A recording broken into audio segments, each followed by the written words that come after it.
So in today's video is a live masterclass of one of my clients that I coach for 2 hours straight on how to go from 0 to 10K per month with his own high ticket coaching offer. If you're new to this channel, welcome. My name is Elijah. In the past few years, I've scaled and launched my own offer all the way up to 50K per month and have trained over 300 sales reps, and I've had an opportunity to place them into multiple 7-figure offers. So this is the insight you're going to get because I break down how to actually build a coaching offer with a good foundation. I'm not gonna spoil anything else. I'll let you guys watch it, and also don't hesitate to skip the videos as well, since I'm going to put the chapters down below as well. And if you're also a coach and you want me to help you out, this is still on pre-launch. I haven't officially rolled out this specific offer. Then check out the description below as well, where I have my booking link there where we can chat. Hope you guys enjoy. Let me know as well if you have any feedback on the comment section below. Appreciate you coming through, bro. All right, so, bro, I know we're running the offer right now. I think you already got 3 sales or 2? Yeah, the first, I guess, milestone is the 2. And The 2? Okay. Then after that, scale from there. Okay, because started working last month, beginning of last month, right? Yes, sir. So far what we've done, right, is just help you pretty much just post videos, crank out videos, really just get understanding on like how to post content, right? Because I think that's the biggest baseline you need to have when you're running up an offer. But so far, where do you feel like you need the most help with, number one? And secondly, where do you feel like you're lacking in terms of understanding on getting your next few sales consistently? Yeah, so far, we gotten a few calls, but nothing where the leads were either both financially qualified and like actually really needed the service. Okay. What do you mean? Have you recorded any of your sales calls? No, I haven't. Okay, we need to fix that, bro. We need get Fathom installed, bro. Like, yeah, they've been like literally over the phone so far. So over the phone? Yeah. Are you serious? Yeah. Why? I guess it just felt easy. So. How many calls have you taken so far? I think last week was 2. Okay. And then maybe one before that. So Fair. Okay, so we have lifetime so far since launching the offer though. Is that like all? 4? I mean, there were a few from like with not qualified leads just from my personal. Fair. Yeah. Like, so just all in all, like total, how many sales calls have we like you've taken? 4. 4? You closed 2 of those. No, 5. 5. Okay. So that's a good closing rate. So 5 sales calls. Was there any no-shows so far or not really? No, just reschedules. Okay, so but you've gotten 2 sales out of the 5 sales calls. Not just one. Just one? Yeah, just one. Okay. I swear you had 2, right? You had 2 sales. Just one client. You have 1 client so far, but how about the other one? I know someone reached out to me saying like you were the client too. Oh yeah. Was it? Nah, that was a friend. A friend I did charge before. Like I actually started charging people. Oh, okay. Yeah. So we have. Sales caller. Yeah. Okay, we have 1 sales so far, right? Now it seems like for me the bottleneck is just getting more sales calls, right? That's practically the biggest thing, because I mean, like, this is gonna change if we just get more sales calls, right? Then this is naturally just gonna increase. You have a good closing rate already, like just this, right? And that's including not even having, you don't have a VSL yet, right? Yeah. No qualifications. No pre-call checklist, right? No pre-call checklist. I don't even qualify these leads. There's no qualification, right? And then there's so many things that we don't have right now, which is kind of insane that you've already gotten 1 sale just from that story like sequence. 4 lines of notes in the notebook and making calls. Yeah, we're already good. For TikTok, how many videos have you posted so far? I think we're definitely over 20 by now. 20? Okay. That's good. Can I see your TikTok analytics? Yeah, for sure. Yeah, pull up your phone, bro. We need to see this. Because that's important. Oh, hold up. Let me get my eraser real quick, too. I don't have it here. Bro, guys, like, telling you right now, this guy. TikToks, bro. Here, let's show it to the camera. This guy got an iPhone. When I'm telling you guys, I told him to get an iPhone. Within less than a week, he got an iPhone. Because he used to have an Android. I told him, like, bro, like, if you want to get better conversion, get an iPhone. And we're getting more leads, like 2 sales calls in a week. Yeah, so from TikTok. So there you go. The method is working, but we just need to be consistent with it. So here you go, right? So I think to get more sales calls right now, we got to review his entire account. So I think that's what we should do right now, right? So let's go into this. Is it cool if I do a screen record so I can? 100%. Okay, cool. Also, I noticed that like adding like DM me in the captions is working too. That's something I did last week. Yeah. Which. Keep going. Yeah. Keep speaking. You're good. That's something I started doing last week, which helped get more calls. Like, one of the leads I talked to, I asked them to show me which TikTok got them like interested. Yeah. And it was like a picture post that mentioned that I was doing 10K a month. I told you, bro. Those. I was just like, how do you make 10K at 19? Those. At my desk all day, and just because I had the caption, he went through that, DM'd me. Yeah. Those picture posts I told you is cracked.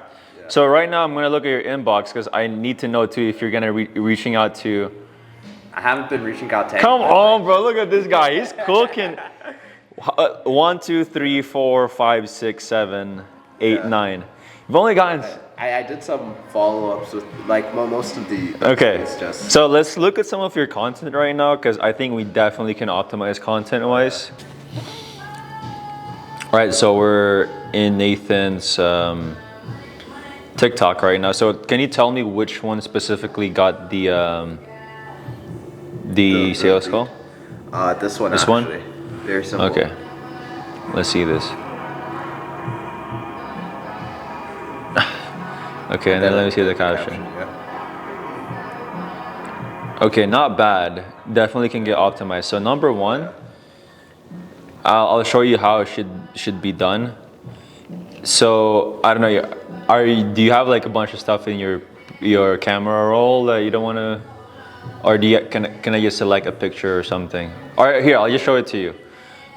So pretty much what you need to do more is like I'm just gonna take a picture of myself.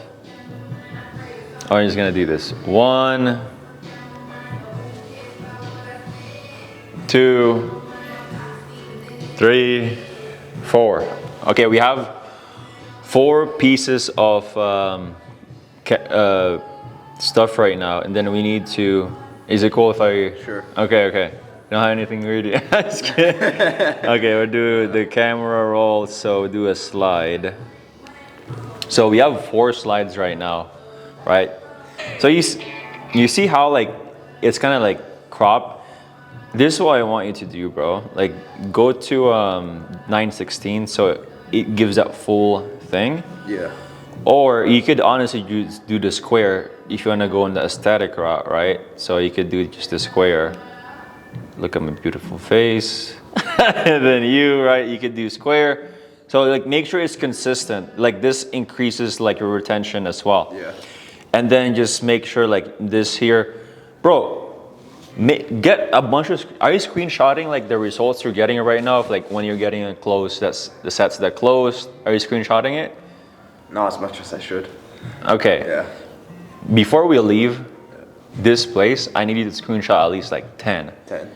Bro, I know you have more, bro. Oh, yeah, definitely got. You have like hundreds of sets appointments. You have like hundreds of closed deals. So like I need you to actually like screenshot those, so you have proof that you can actually do what you're telling them to do. Because you can have all of these wordings, and you might see like I watch. Bro, I've been tuning in at your content. Like you have those 2 comments saying, oh, buddy, get back or go to work or go back, get some job or whatever. Yeah. Bro, those are good opportunities for you to literally go ahead and screenshot them and then or like reply posts on them and be like, okay, cool, and then here's my results, right? I see. Good, have fun at your 9 to 5 job. You know, these are the things that you should do. You know. It's definitely gonna. So like you need that. So that's number one thing too, is just when you're doing slides, make sure it's consistent in terms of like the symmetry, because it just adds with your the aesthetic of the post. And on top of that as well, retention, which is the most important thing when you're trying to educate someone and shift their belief to actually go ahead and purchase the service or product you're trying to offer them, right?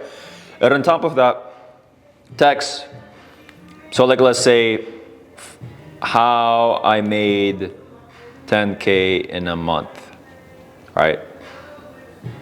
Make sure you like utilize these tools right here, right? So like let's say my goal always is try to just do either 2 lines or 1 line.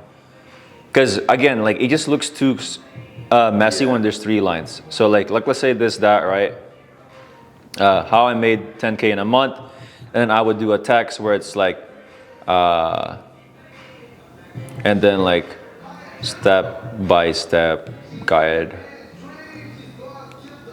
on how to get started. And then I would just put like an arrow here, boom, and then I would change this to this, boom, right? I would even do like in remote sales. So for this one, I would do this and I would insert like in the middle, around the middle, right? I would insert a screenshot of your results, like literally just slap all of your results here.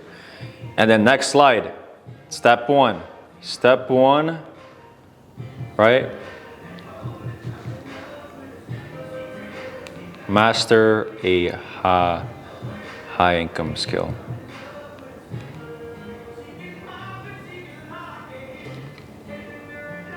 Or you could just say master sales. All right, so step one, master sales, and then you give them pointers of like how you master sales. Read X book, find mock call partner,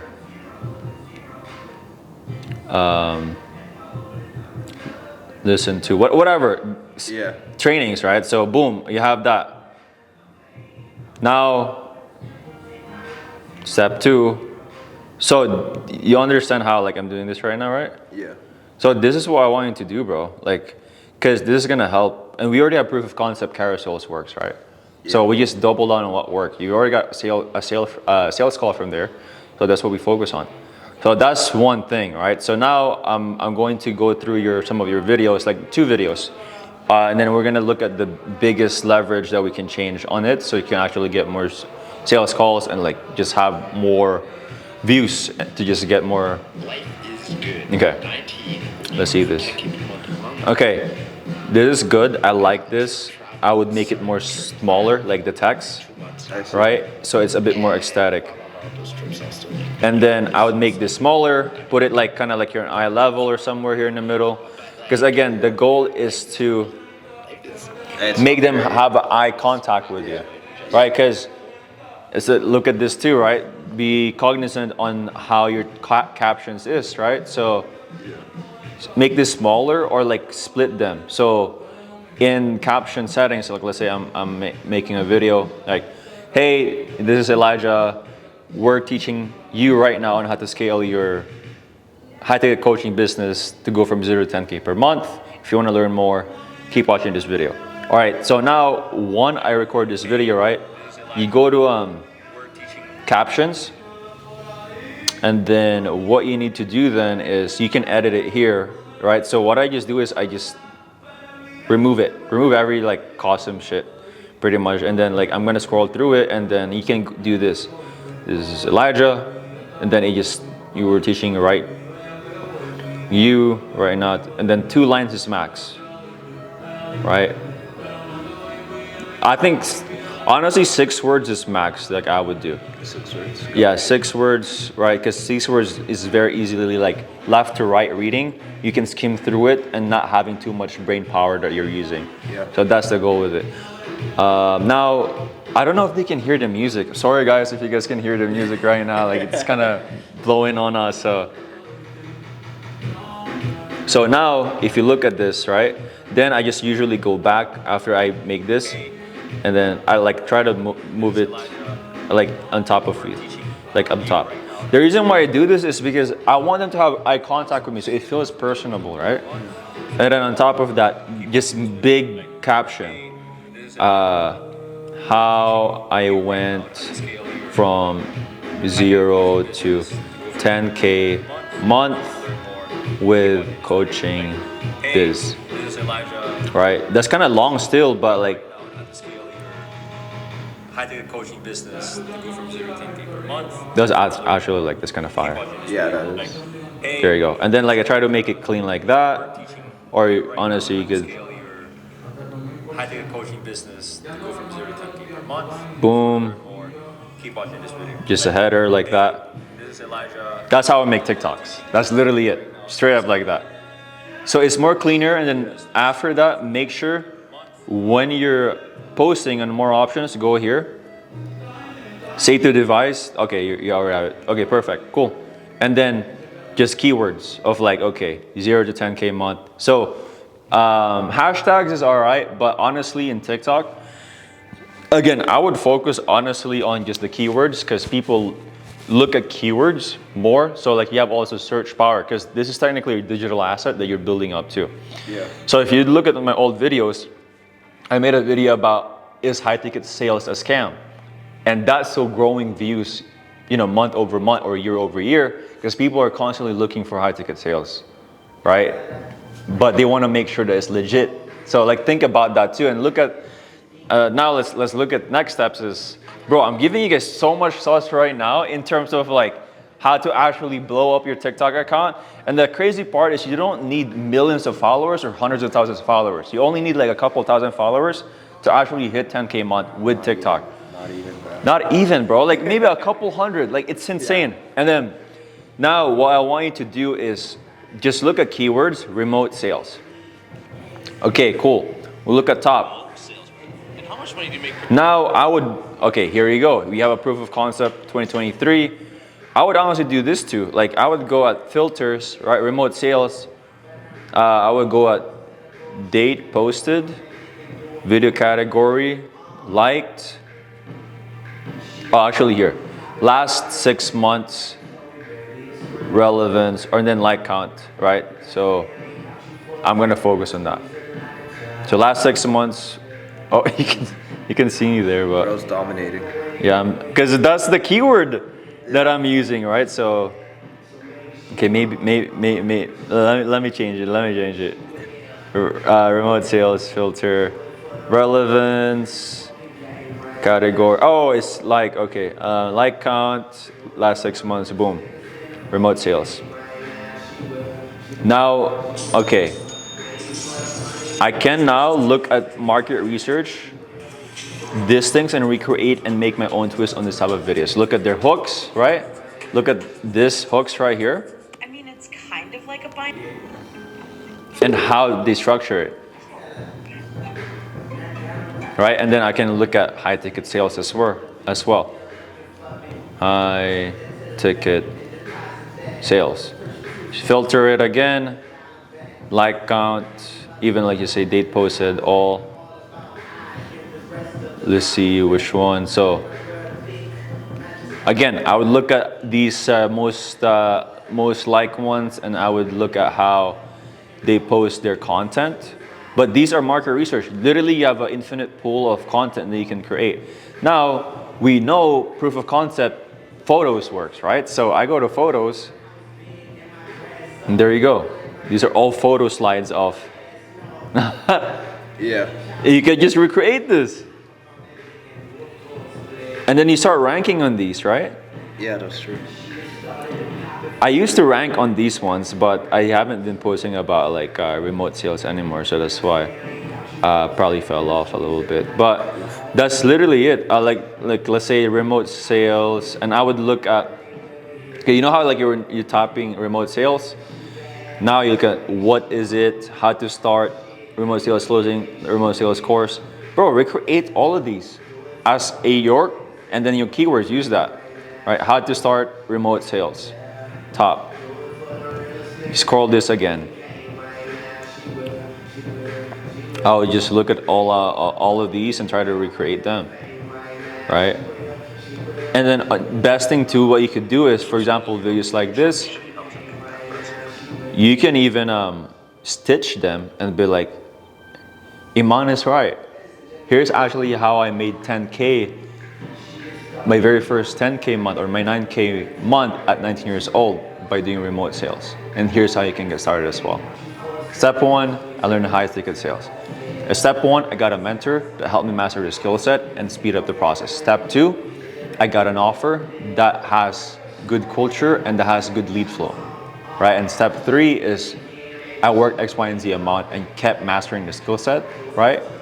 If you want to learn more, check the DM me, I can send you a video, whatever it is, right? Also, when you're doing call to actions, do it in the middle, at the beginning, middle, and end. Because some people will not watch the full video, so if you do the call to action at the end, what happens is they're not gonna know what to do next, right? They're gonna just keep researching about it, or it's gonna be on their top of their head. You're the one who introduced that to them, but some people already also is a big player in the space that they're gonna look on that. So instead of making them go out there and like introducing them to the specific business vehicle that we're trying to introduce them to, do the hook. And then, by the way, if you want to learn more about it, just DM me and I'll send you a full training on how I was able to actually get my very first 9K month commission, right? Directly to your inbox, and then break it down. And again, if you want, then while you're speaking about like, this is step one, step two, and again, if you like what you hear here and you actually want some help, DM me and we can chat on how you can get started. And then lastly, right at the end, do another call to action. That's what majority of these guys don't understand with this game. The game is not to get more views, the game is to get more leads and get more sales calls. Right? Not only leads, but the right leads. That's why you're creating and curating specific content. Right? So these are very, very important. So does that make sense? Yeah. All right, cool. So those are some sauce that we need to tweak right now. Literally just tweak those stuff, right? Like some of the stuff that you have right now is pretty good.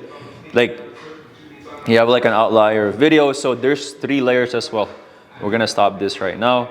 But that's some sauce on TikTok. This segment, I'm gonna talk about layers of marketing so you get a bit of understanding on also acquisition, because I think a lot of people overlook this, right? So the biggest thing with marketing, the way I see it, this is not like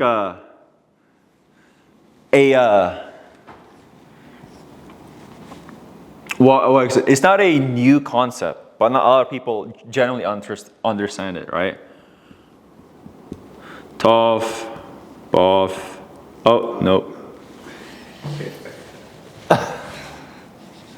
Okay. Have you heard about this principle yet already? Yeah. A funnel and then funnel. Okay, so this is very simple understanding. So the way I see top of funnel is actually very simple, right? Okay, it's to just practically I'm cooking up right now. The goal here is to help people to be aware of you. Okay. Top of funnel is to help you to be aware of you. Any people. It's actually not to educate people. People mix up top of funnel and middle funnel. The reason why, like let me give you an example. Look, Bill Maher. He's blowing up right now. A lot of people are clowning on him about the Johnny Walker stuff and that connect. And then also like there's another one that he asked, like, oh, just brainstorm. Just write your things up. A lot of people is like, oh, like that's so funny. But he created a virality of himself. And look at the reach that he's getting. Billions of views by knowing his name. He studied, bro. He studied, bro. Exactly. So a lot of people clown on him, but he can now convert those eyeballs and monetize it. Yeah. And that's where MOF's middle funnel comes from. Educational content.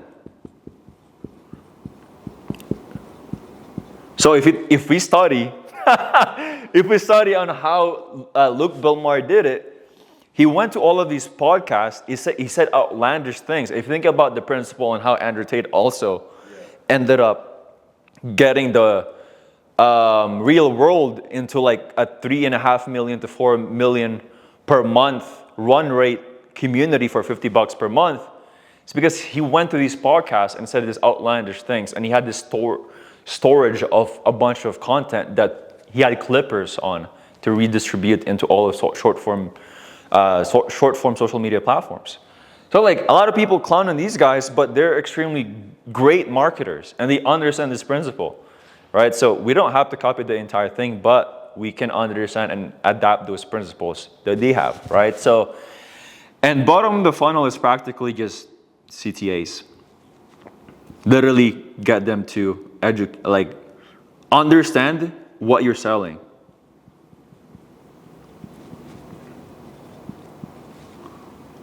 What are you providing them? Like, how do you help someone from point A to point B? That's the entire thing at the bottom of the funnel. That's the entire focus that you have. Now, what's the ratio that you should probably have when you're starting off, right? I generally believe the beginning, right? This slowly starts changing to depending also. It's very dependent on like how much traction you get instantaneously as well. Because we're practically using the TikTok's algorithm to like just craft this entire thing, right? So the ratio would be like, I would say 60% is here. So here is like 30%. Then this is 10%.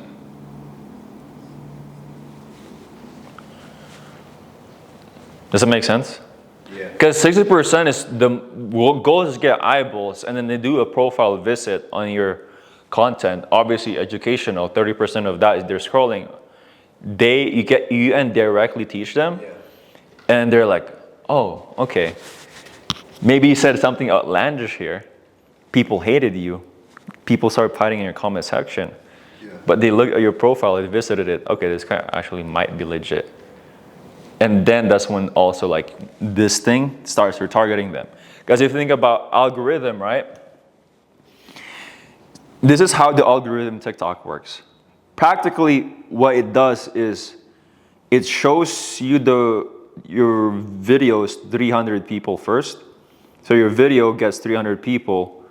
And if they engage, interact, watch time, all these things, then they show it to another pool of people of like 1,000.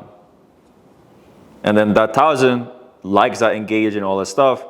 And then it goes to another one, 5K. It goes up, it goes up, goes up. That's how the entire algorithm works, right? So the goal here is practically, and then it's not even including people who eventually keeps watching you, right? And maybe so if they follow you is actually extremely powerful. And that's why we're having this ratio. Because once they follow you, that shows the algorithm that they like you. They actually did the action to follow you. Then they're going to start giving you more of your content on them. And if you think about when you open the app as well, it starts with your friends and then your For You page. It was very important to know these things because eventually once they follow you, they're going to show you a lot of your content in like a span of like a few days.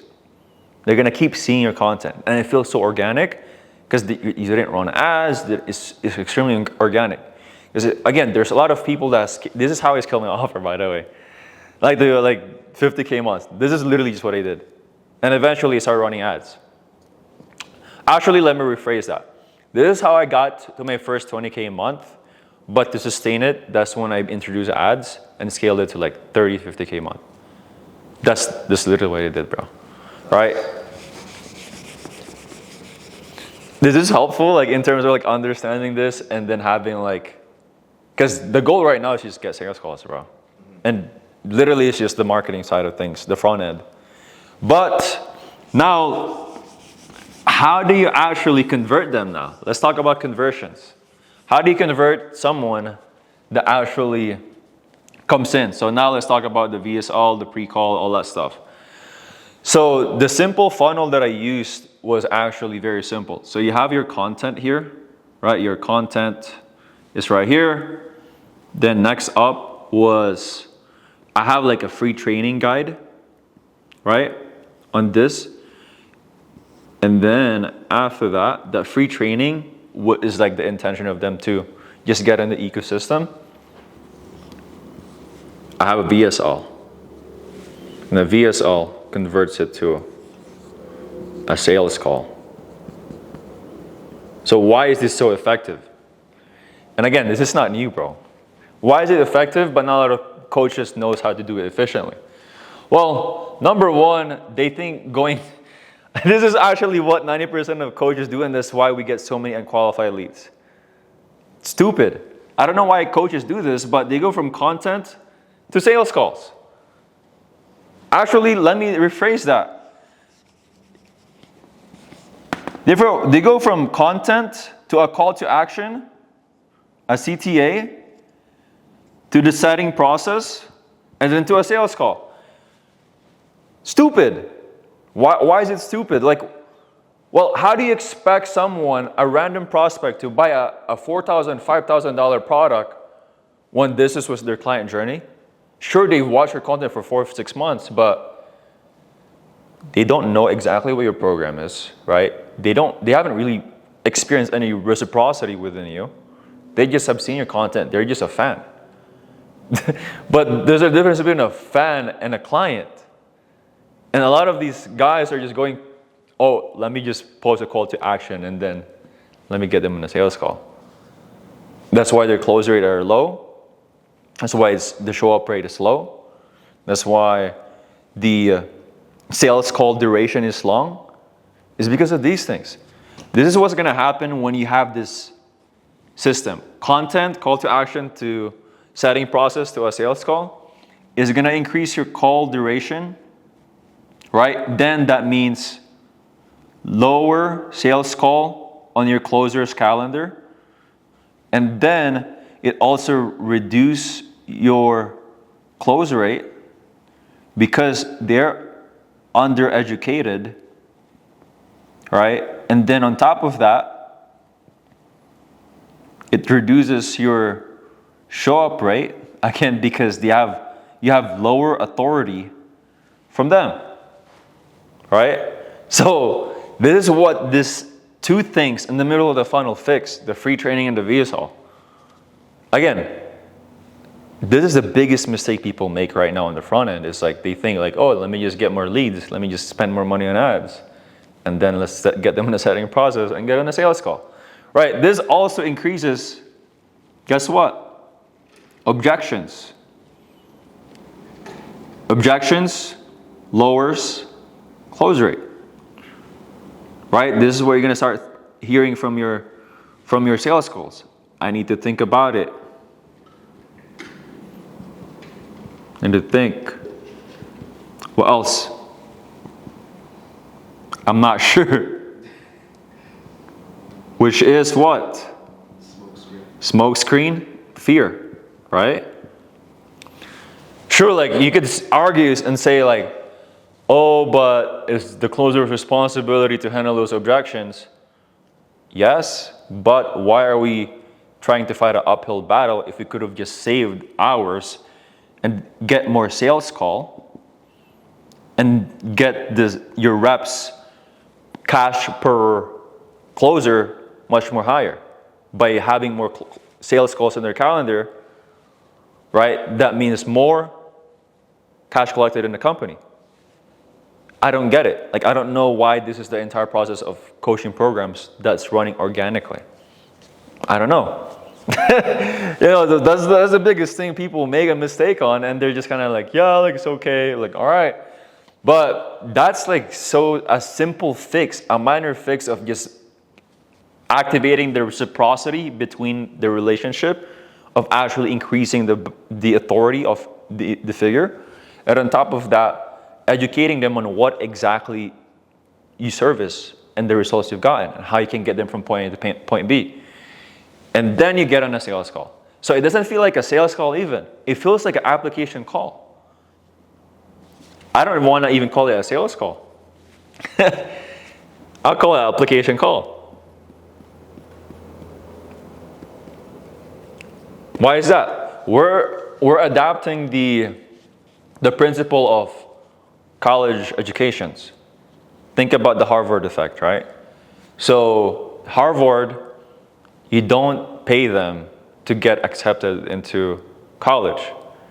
You apply, you write a long ass letter, and then if the dean deem you actually worthy or fit to be part of what they're creating, the principle and values that they're creating, right? Then they'll go through the interview process. Then after the interview process, then they'll also consider and give you this long wait time to say, okay, cool, like we actually think that you'd be a good fit. Then they break down, here's how it's gonna work. Here's the price structure, if you wanna get this and that per quarter, blah, blah, blah, right?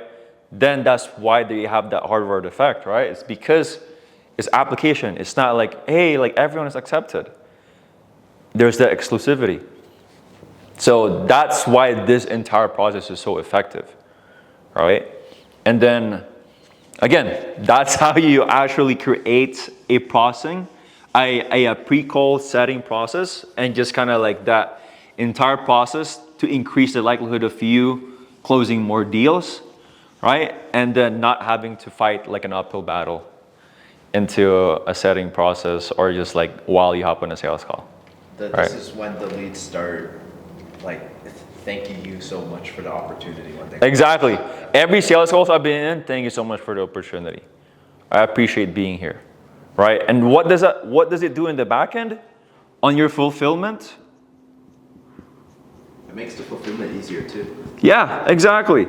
So fulfillment, client satisfactory goes up because they feel like it's exclusive for them. Because it's true, you have to turn away people that's not fit. So you have to create a criteria of who are you looking for, right? Who are the client avatar that you want and would love to work with? Because that's who you want to serve. And usually that's the person that you were last month or last year. That's the people that you're serving, right? So it increased client satisfactory, right? What else it does, right? It also increases client success, right? And when client success increases, guess what happens?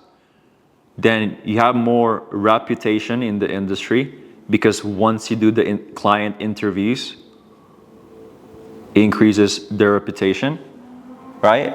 Then what does it do is your authority and your authority frame within the industry changes, right?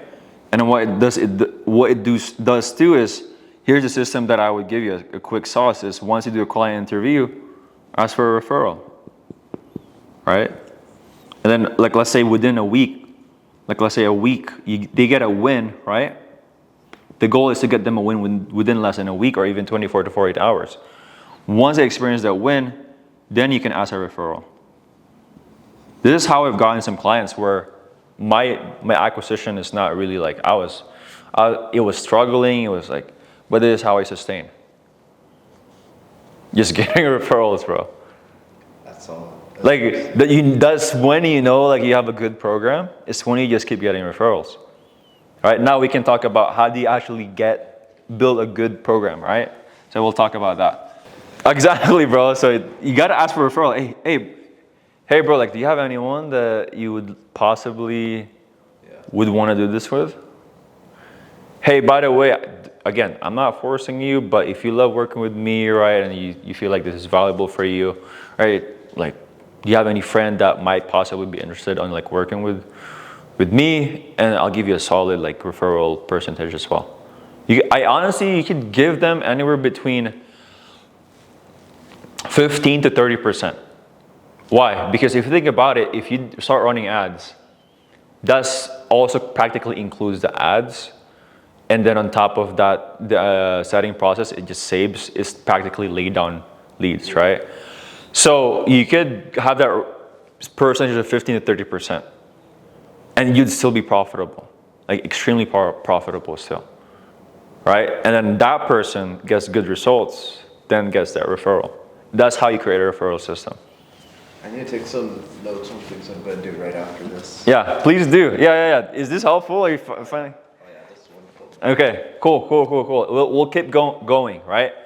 And here's the thing, after we talk about fulfillment, I want to break down exactly how many clients you need to get, how many content you need to post, and then how many sales calls you need to get to acquire to actually just hit your first 10K a month. It's very simple, right? But now let's talk about fulfillment. How do you create a program that people loves and actually will get results? So I have a very, very simple principle when I talk about creating my program. So there's the information, right? So you have the info, then you have the accountability, right?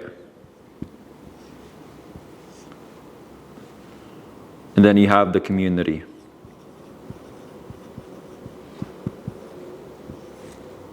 So these are the three things that you need to have for your program to actually become successful and get results. So information is very simple. These are your course modules. This is technically like educating them, right? Educate them so they understand what they need to do, and it helps you save time. So once you start doing your coaching calls, you're gonna get recurring questions that your clients are gonna have. So this is how I actually structured it. So my first 3 to 4 clients, when I got my 3 to 4 clients, I converted it to a group coaching call, but they still have access to me one-on-one. Right? So again, here's a simple structure that I would do, right? So like, let's say your first 5 clients, right? You get your first 5 clients, maybe like this 5 clients, you were doing one-on-one for them right now, but once you get the 5 clients, then you convert it to a group setting. Yeah, got it? Like that's very simple, right? So one-on-one, first 5 clients, and then once you pass that threshold, then you go group setting. Right? Why? Because again, efficiency. Because 5 hours of your day, that's when it starts getting like a lot. Because it's like let's say if you're doing weekly check-ins every single week, one-on-one with them, that's when it starts getting a bit more difficult. Right? So switch to group setting right after that. But I would still have the one-on-one option available for your clients. Just again, you want to over-deliver right now. Like the goal is to over-deliver to get results, right? And this is how you can get results extremely well as well. So accountability is practically what keeps them. This is what I would say gets the results. The results and the inputs. This is where you call out. This is where you call out their BS. Because this is what I do on my clients. I straight up pull up their calendar. Be like, yo, Kevin, what did you do today? What did you do yesterday? I did do some that. Okay, cool. Let me see your calendar. And they look at like, why is it empty? Well, blah, blah, blah. Okay, let me see your tracking sheet. Okay, why is it empty? Now I know why they're not getting results. Yeah. Because they're not doing the inputs. Because think about it. What are the daily inputs that you do to get the results that you're getting right now? How did you get to 9K a month as a setter, as an SDR? You only have, yeah, go ahead. You just put in the work. What are the works? What are the daily inputs though that you put? Yeah. It was literally just like I had a strict 8 hours where I was like fully working, like actual full work. Okay, what did that consist of? That 8 hours? Consisted of messaging leads, calling leads, everything related with contacting leads, right? Even like during meetings, I wasn't paying attention. I was just contacting leads, which I could get away with because I'm a top performer because I'm putting in the inputs. Exactly. So now, guess what? What you can do is create a tracking sheet for your clients, right? To surefire get the results that they're looking for. This is a surefire way to get the results is if you create a tracking sheet the goal on my accountability calls, if you think about our coaching calls, why do I ask everyone's wins and bottlenecks? Because it gives you a good idea of if they're actually putting in the work. Yeah. Because if they are, they're definitely going to have one, so they're definitely going to run. Exactly. And on top of that, you have to understand once you identify your ideal client, they will always have the same exact problem they're facing with you. And this is how you actually get guaranteed results to your fulfillment in the back end of things. Is once the marketing front end is clear, this is how you get clear results, right? Now, community, this is practically, I would honestly coin the community as a anchor of what keeps them motivated. And like, this is what creates culture for your offer. Why is this important? Why is the community and culture important? Well, this is going to be eventually your marketing asset. And on top of that, this is what's going to allow you when, like, this is sauce. I can't believe I'm actually sharing this to you, bro. Like this is so much sauce right now, but like, think about it. So why is it important to create a community with a culture? If there's a client that just got onboarded, that paid you money, what usually tends to happen? They might get, what is it called? Buyer's remorse and get cold feet. Yeah. Then they ask for what? Charge back and get screwed over. Refund. So they ask for a refund. But if you have a good community, guess what happens? They enter your community, right? They have the onboarding call within less than 24 hours. They get welcome within the community. Everyone is hyped. Yo, welcome, Nathaniel. Welcome, you're gonna crush it. Like message after message. What does that eliminate? The buyer's remorse, the cold feet. Exactly, because they have a culture. They can see the vision. Because people don't buy products or services, right? They buy transformations. They buy feelings. They buy peace of mind. They buy reassurance. So it's extremely important to have a community within your program. A lot of people overlook this. Why do the average coaches or consultants have a average 5 to 10% chargeback? Because of this. No community. Right? They're just like, oh yeah, I guess there's a group community, but it's dead. You check their chat. Yeah. The most recent chat was last month or 3 months ago. That makes buyer's remorse worse. Extremely worse. Like shit, like is this the right move? Is this the right decision that I just made? Very extremely important, right? And then this is what gets results, and this is what allows them to actually execute the inputs. So this is all like connected, intertwined. This is an organism. It's a living organism. So now, how do you actually create the information, right? So again, the first 5 clients you have is what's going to supplement on what information you need, right? So first 5 clients tells you an FAQ on the coaching calls or one-on-one calls. Then what you convert that to is a video course module. And walking down on how to actually exactly remove that roadblock that they're facing, right? Because once they understand the education, the information, then now all you need to simply do in the coaching calls is to make sure that they're doing the inputs, right? That's it. It's so easy to help people get transformation, but people don't understand the nitty-gritty of what actually help people, right? Because it goes as deep as like, okay, everything has been done under the sun, right? And the biggest thing is, okay, well, let's look at colleges. How do colleges operate and how do they get people from someone who doesn't know a subject to someone that graduates and then someone gets a job from that and actually makes an impact in the world. It's a process. They go from choosing what major they're gonna get. They have this prerequisite of classes they need to take that educates them, that trains them, and they create a feedback loop, right? So let's talk about that now. Like, let's talk about the psychology of how this works, the entire thing works, right? Because the goal is to create a feedback loop of everything, right? And I know I'm giving you a lot of information right now, bro, but I want to install as much as I can to you. And since our time is like very limited in person, right? Because I want you to have, like, at the end of this stuff, like, I want you to have questions. So keep in mind all the questions you have right now. Do you have any questions so far, by the way? So, one thing, like, I guess one of the immediate actionables I can take in terms of getting more conversion to our sales calls is just messaging my followers.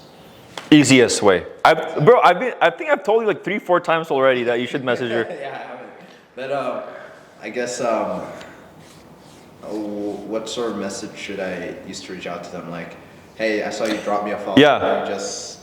It's very, very simple. The first goal of like a hybrid cold DM is to make them respond in your first message. So I would go through their profile and look to something to talk about. Let's try conversation. Excuse me. Think about it. If they have an interesting profile, bro, love your profile, man. And then I would just ask them, where did you take that picture? That's it. Or you can go to the more direct route. Just be like, hey name, appreciate the follow. Hey name, appreciate the engagement. Means a lot. Curious, are you in remote sales already, or are you looking to get into it? Because that's who usually the people I attract. That's it. Okay, so,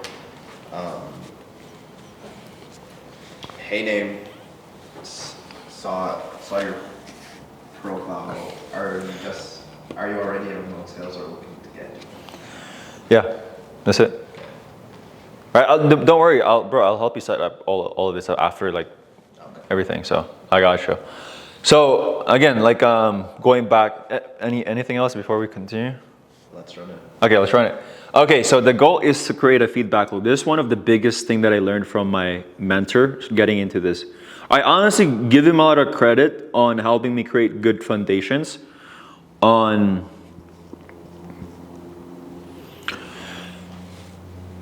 his name is Trey Cochran. I give him a lot of my credit on my business principles and foundations in business. Obviously, like, it didn't take overnight for me to get the results, but I feel like he gave me a lot of insights on how to think within the business, right? But this is the biggest thing that I learned from him. I paid $5,000 on working with him. So I'm saving a lot of money and tons of money, and this is the biggest key takeaway I've had. So if you guys are also watching, you're welcome. So pretty much it works like this, right? So you have a stimulus. I'll break this down, by the way. And you also have a outcome, right? And you have a action here. I believe this is how it works. Stimulus, action, and outcome.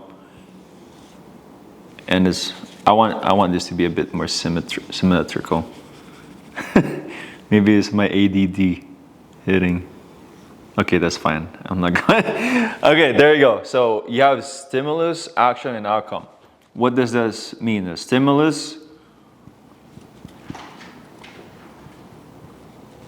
action, and then your O is outcome. This is one of the main things that I taught every sales rep I trained, and that's why they've gotten great results as well, right? So stimulus is practically your environment, right? Everything that revolves around you, everything that you see, and every time you see that specific thing, it triggers an action. So for example, you see a really, really good burger. It smells good, freshly cooked, right? Homemade. Beef just got out of the grill. Slap the cheese on there, bro. Cheese is melting. I was like, oh my gosh, bro. I can't wait to eat that. Why are those actions or that seeing that environment, right, converts to an action, right? Because you look at your past experience, and that's the conversion that you always get. So let me now put this into business. Think about commercials. Commercials don't use actual burgers, right? That's not the actual burger that you're gonna get. But why do they have those like very detailed spraying if you look at the behind the scenes of how commercials are made, they make the spray a bit more moisture, the buns are a bit better, like the bigger, right? You do know too, it's like the cheese is like plastic, like all of these things, right? Why do they make it that way where it's over exaggerated on what it looks? Because it triggers an action. It's a stimulus, right? And then that action turns to an outcome. They go to McDonald's and then they buy and they get a sale, right? That's the underlying of all marketing, sales, everything, getting results for your clients. This thing right here that I'm just showing you right now. And a lot of people do not understand this in a deeper level, right? So now how do you apply this, right? So like, okay, well, if your clients are getting this and they're not getting the outcome that they're getting, then you change the stimulus, right? Same thing for you. You're not getting the sales goals they're getting. What's the stimulus that's encouraging you to take a specific action? So for example, like let's say you're posting three videos right now. So what are the stimulus that encourages you to create content, right? And is the action of creating that content getting you the outcome you're looking for? If it's not getting you the outcome you're looking for, then you have to review the stimulus, right? Okay, I have to look and reflect of the thing. So for me, the way I see things is my environment is structured where it inspires me to create. It inspires me to, I see business like an art, right? Because my background, bro, like before I got into business, I love drawing, I love painting, I saw the world as an art, like it's an art form, and if you look at all, Bruce Lee's principle too, he saw fighting as an art, flow as water, be like water, right? Like all these role models that I've had or look up to, right? These are the things that I saw and noticed. It's like, okay, how can I apply and adapt, even though they're in a completely different industry or different career that I'm in? What are some of those timeless core principles I can adapt that help them become successful, right?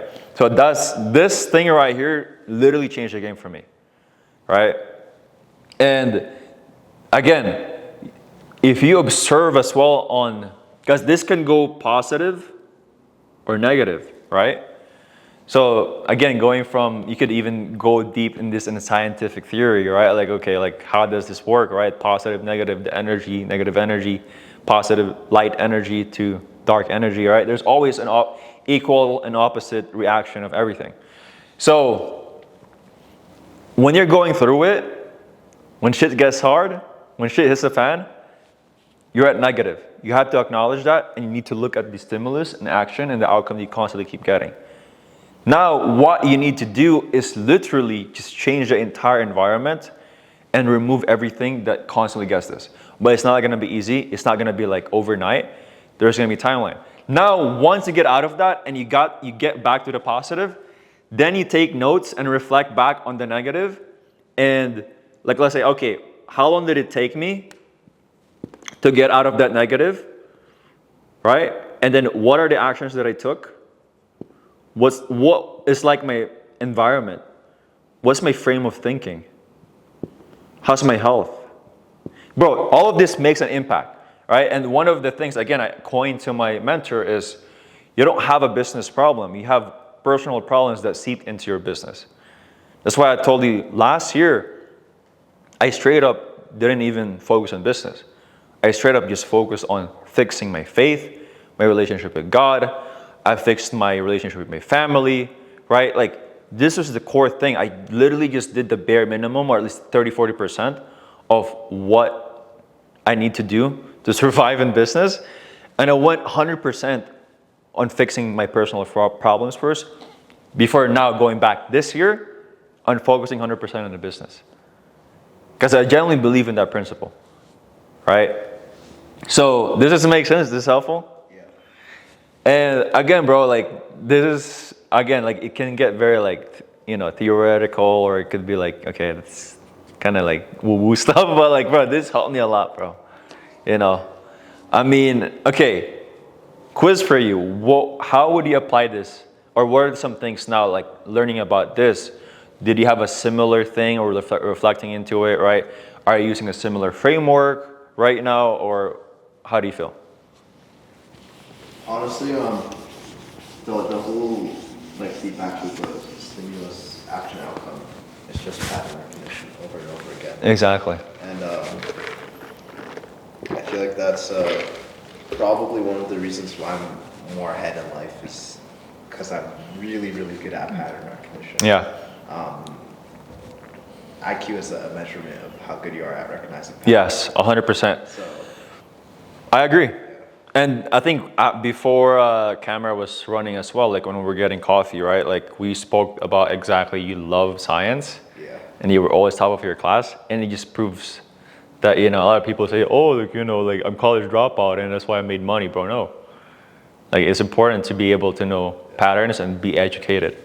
Yeah, sure. I dropped out my first 2 weeks of uni, but I'm really good at solving problems and recognizing. Yeah, but you just decided to apply it in a completely different career field. Exactly. Right? I was smart enough to see that wasn't where you wanted to be at. The use of my skills. 1,000,000%, man. Right. What was that? I'm actually curious. People was watching, right? Like, what was that pattern that you noticed that made you like, okay, this is not the trajectory I want to look into? Was it like your environment? Was it like an event in your life, or what was that like?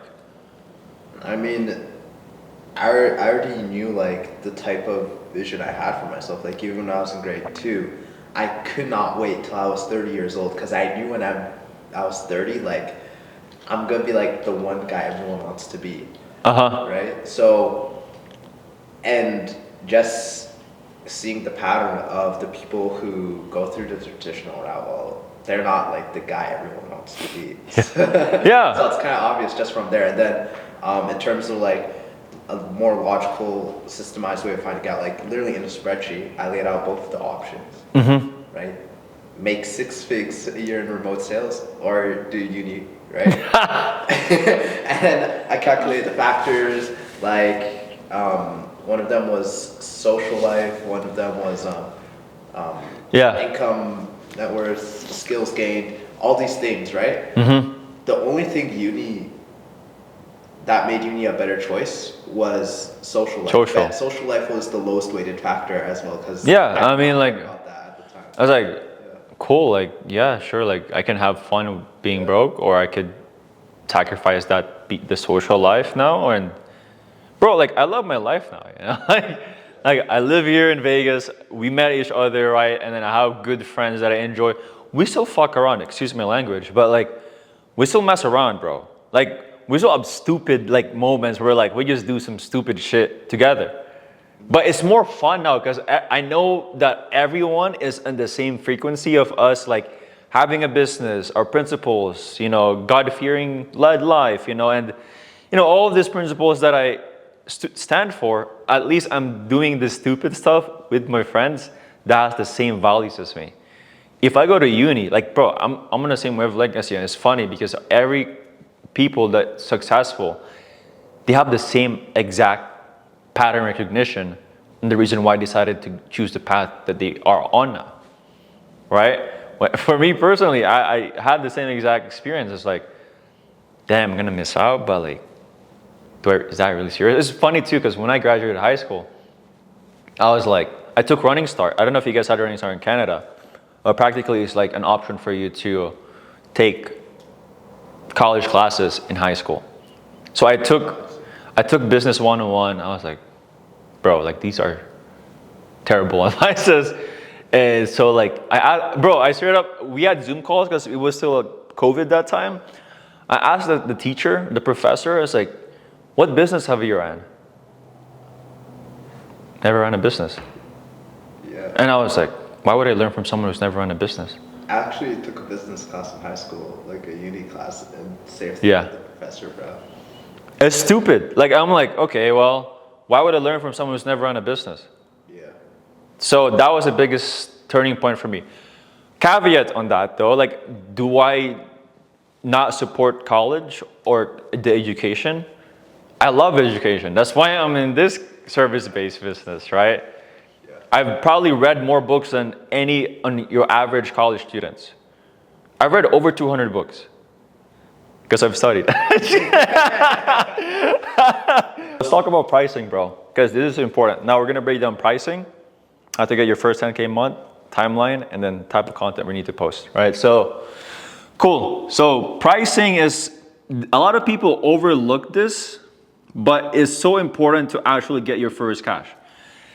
Honestly, your main goal right now is just collect as much cash as you can so you can reinvest it back into your program, reinvest back to software, reinvest back to ads.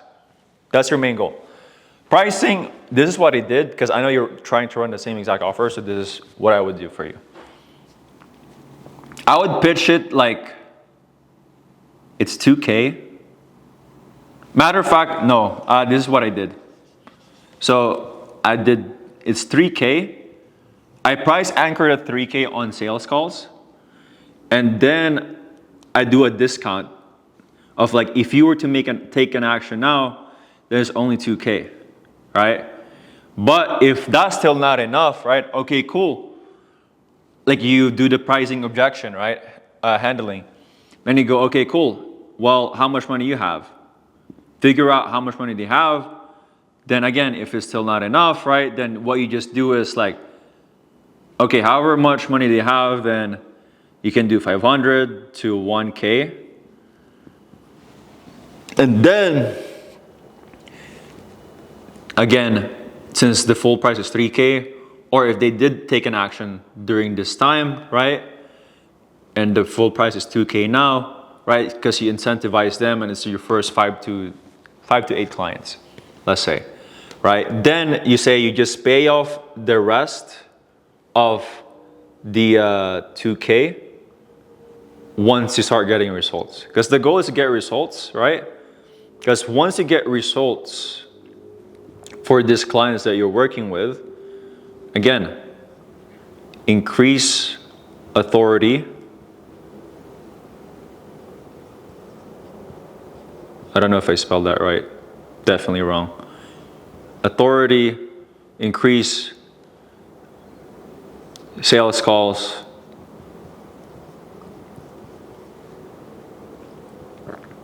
credibility, trust, and then it lowers objections, right? Lowers fear, right? Increases peace of mind on your potential prospects. So many stuff, right? That's why it's so important to get results. Here's the problem with all of the coaches right now. They are so short-sighted. They just worry about how much money they can make, but they never worry about the back end. That's why every coaches and consultants that you can see right now always have a time span. They always burn out, right? The average coach or consultant that scales or rips is, what happens is they have a huge following. You see this time and time again. Huge following, right? Extremely huge following. Like I'm talking about hundreds of thousands of followers. They launch a product or a program, let's say. They launch a program. Within a month, they scale to 100K a month and more. And then they start getting no results for their clients because they don't care. They sleep in. They sleep in, they miss coaching calls, right? They don't care about their clients, right? They keep rescheduling their one-on-one calls. They're not included anymore. They try to automate everything. They start outsourcing everything. Then they start realizing, why is my MRR decreasing? No results. Biggest problem in the market right now, all right? So how do we avoid this when we're scaling your program and your entire coaching consulting business? Well, this is important right here. We just talked about fulfillment and how to get results. People overlook this entire system, but they just worry about this. What's my bottom line? How much money I'm making right now? How can we increase it next year? Front end, always front end. One-sided, short-sighted thinking. MRR decreases, and then within 3 to 6 months, they're like trying to play catch up, right? And then they increase their lifestyle too, and they're wondering, why are they running out of cash so fast? And guess what happens? Everything comes crashing down, right?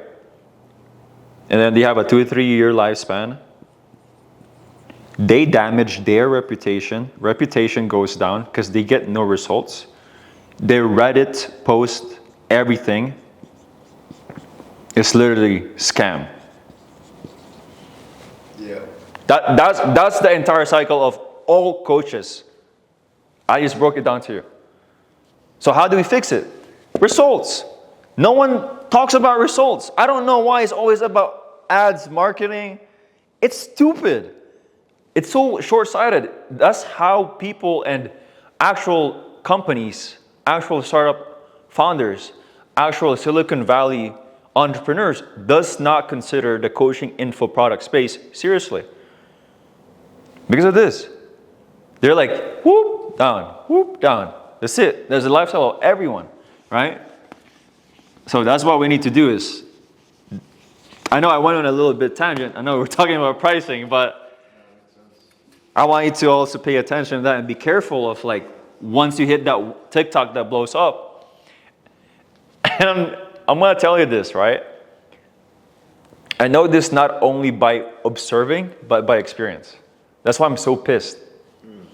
Because that's the biggest mistake I make, and that's why I don't want anyone else to make the same exact mistake that I did, right? We were talking about it on the back end, right before this this video we're recording, right? Purpose over money, right? Remember why you're starting a coaching consulting business.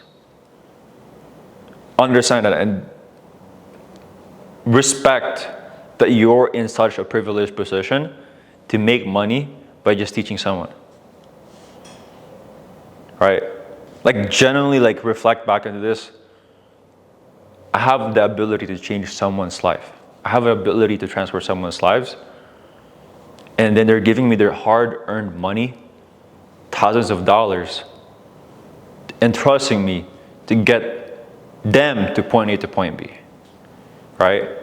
A lot of this Miami gurus, coaches, overlooks this. They don't respect the game. They don't respect the money, and it all comes crashing down. And next thing you know, FTC starts hitting them, right? There's a bunch of case in point already that is happening.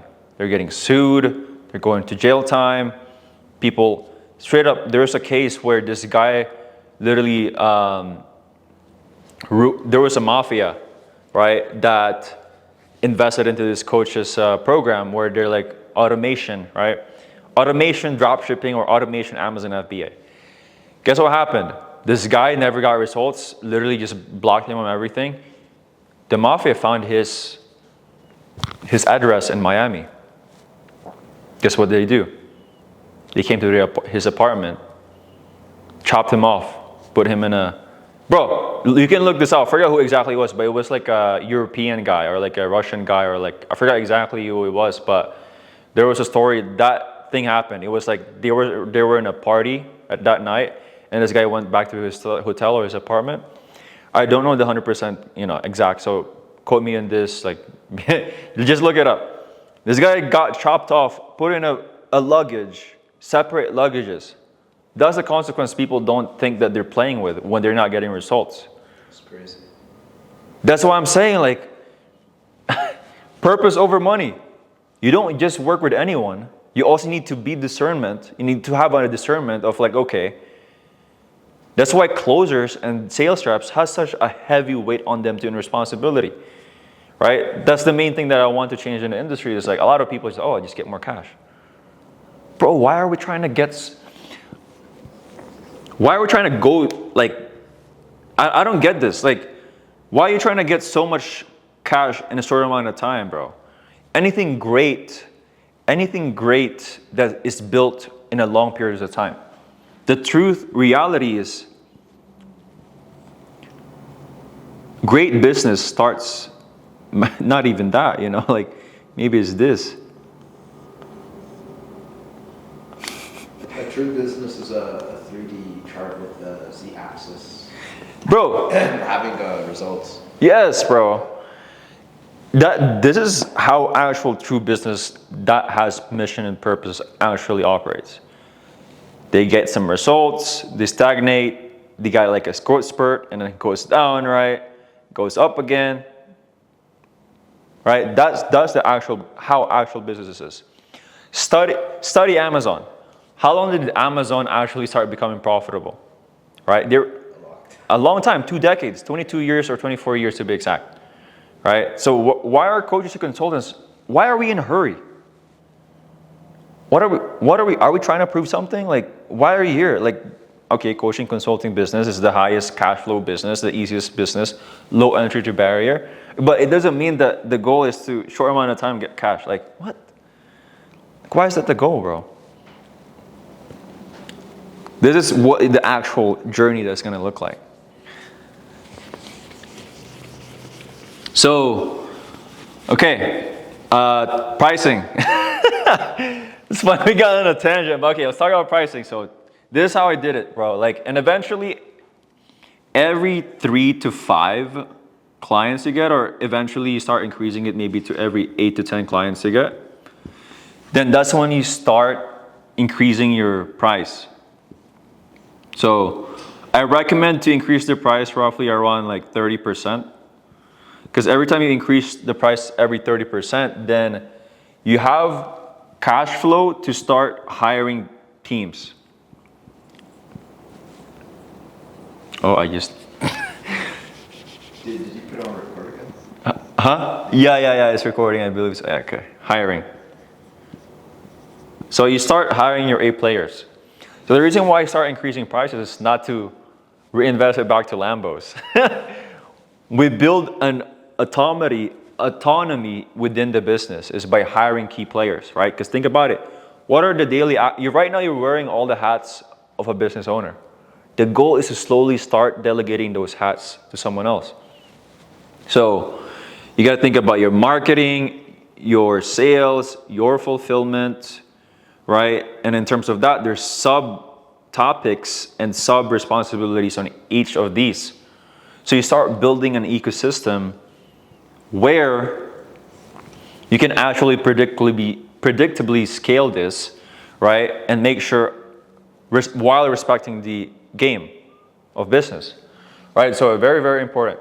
So that's how I would do it, right? Like, that's what I did personally, and that's what I see like actual successful coaches and consultants has done it, right?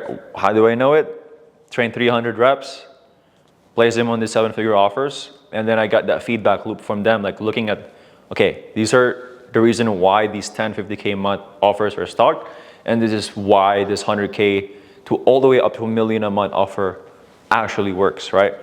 Now, the caveat is a lot of people do hit $1 million a month, I've seen in this space, but they don't stay there. They stay probably like 2 to 4 months, and then they come crashing down, the entire system breaks. Because again, the entire graph that I showed you is they try to go there so fast. Like, what's the rush for? You know you're gonna get there, but like you don't have the right system to get there first, right? So that's the most important thing, is like, you need the key players first. You need to slowly start hiring, slowly delegating. But completely delegate, because just because you have the option to delegate 100% does not mean you should delegate 100%, right? So you slowly do it, and you input something, you remove yourself, see it for 6 to 12 months if it's actually working. And this is what I would have done if I would have started over my offer again. And this is exactly what I'm doing as well, right? Okay, don't just, okay, 2 to 3 months in, let me delegate this and then just hope for the best. Put them on a skill assessment. Put them on a timetable of like, okay, trial and error. Because is the guy actually committed? Because next thing you know, you fully delegate that, right? And then your skill set, because every time you delegate, right? Every time you delegate something to a person, right? What happens then is your sharpness of that specific task goes down, right? Over time, right? Your sharpness of that specific task. For example, for me, if I delegate sales calls or speaking and creating a relationship within the clients that I'm trying to hire instantaneously, guess what happens? I decrease my sharpness of actually acquiring clients. And then when that happens, then again, I don't have that much control, because the goal is to have control and slowly reduce that control and delegate that to people, right? So I want you to be aware of that as well, right? Obviously, the goal is to increase 30% every time, and then you find the sweet spot, maintain. Okay, which is the ones that you generally just hate doing, and then that's what you start delegating first. Okay, you don't like marketing, but you love sales. You know you could do sales 8 hours, 12 hours per day, right? Then, okay, cool. Find someone to help you create content. Find someone that helps you write up script, help you edit the videos, right? Schedule the post, reviews your ads, right? Optimize your marketing system, does market research for you. These are all the things that you need to actually run a marketing department, right? Is this helpful? 100%, man. Okay, cool. But that's how you increase price. I see. And again, this is not just like, Every price increase has the intention of there's an intention. investing. Yes, exactly.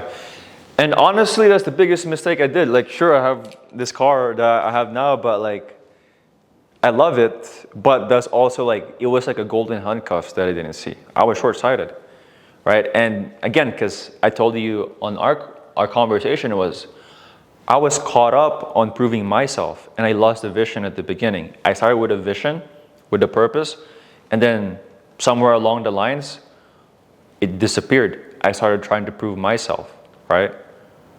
That's the biggest mistake that I've done. And instead of increasing the price intentionally, I was increasing the price to increase the lifestyle. Terrible, right? There's a balance between having abundance mindset and also knowing and being aware of like, okay, is this the actual intention of why I'm scaling? Is it to get results? Because you're not going to build a sustainable business, a coaching business, a service-based business, however you want to call it, right? If the main intention is to increase your lifestyle, to get the Lambos, get the Rolex and everything, right? And I know it's kind of like, damn, but that's the reason why I got into this business. But welcome to the club. This is how you build an actual sustainable business, right? And this is how people actually make an exit. It's extremely rare to see an exit in the coaching consulting space, but this is how you actually predictably increase and exit this business, right? And I know like we've kind of talked about the vision on like what's the goal and why I'm launching this offer, right? And again, I appreciate you, bro, for like even taking a shot at me of like helping me out scale this offer for you, you know? But cool, so we talked about pricing. Now let's talk about action steps on what the exact things that you need to do to actually get there. This is let's call it project 10K. Okay, cool. Now we need to start with your product, right? Your product is helping someone from getting into remote sales. Remote sales training.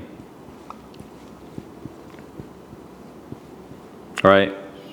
What's the timeline? What's the outcome of the offer that you're trying to create, right? You need to have a cognizant thing with this. And also like your client avatar. Who are you exactly serving? Right? And then the pricing, right? As we agreed, let's start with 2K for now, and then we increases incrementally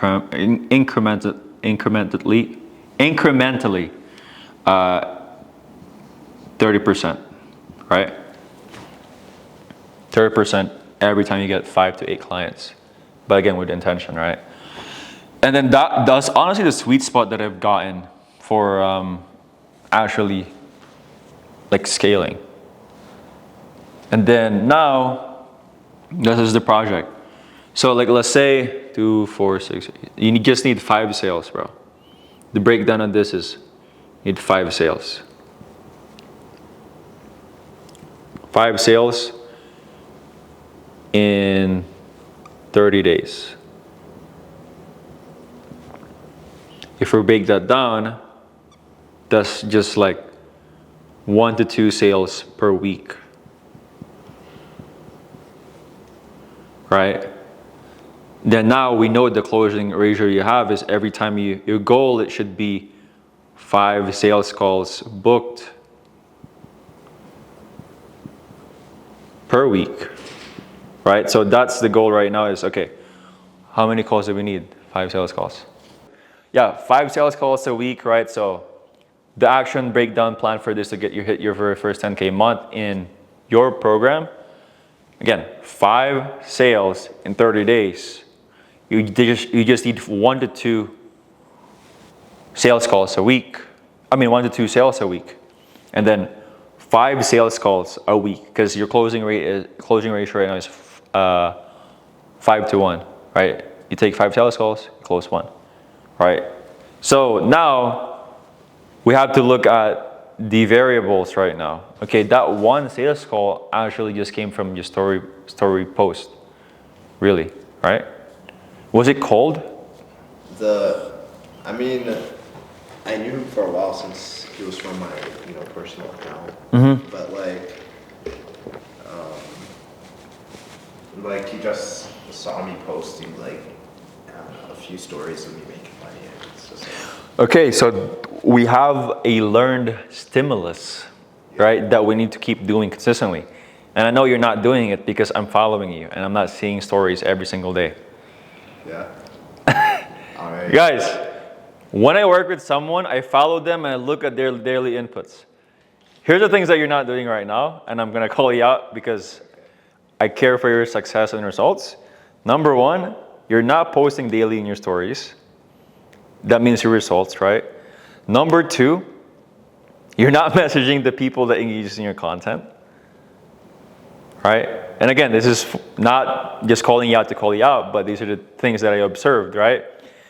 Number 3, I think we did promise 3 posts a day. Yeah. Did you do it? Yeah, I was doing 4 a day. 4 a day, okay. Cool, so he did 1 out of 4. Shoot. How do you expect to get results if you just do 1 out of 4 daily inputs that we told that we were gonna do? I did tell you at the beginning on the first onboarding call, you need to post at least 1 to 3 story posts per day. Shoot. Okay. Right? Because I know you're still setting right now as well, so I didn't want to overload you, because ideally you would, if you're actually full-time in your offer, you would want to do 3 to 5 posts per day.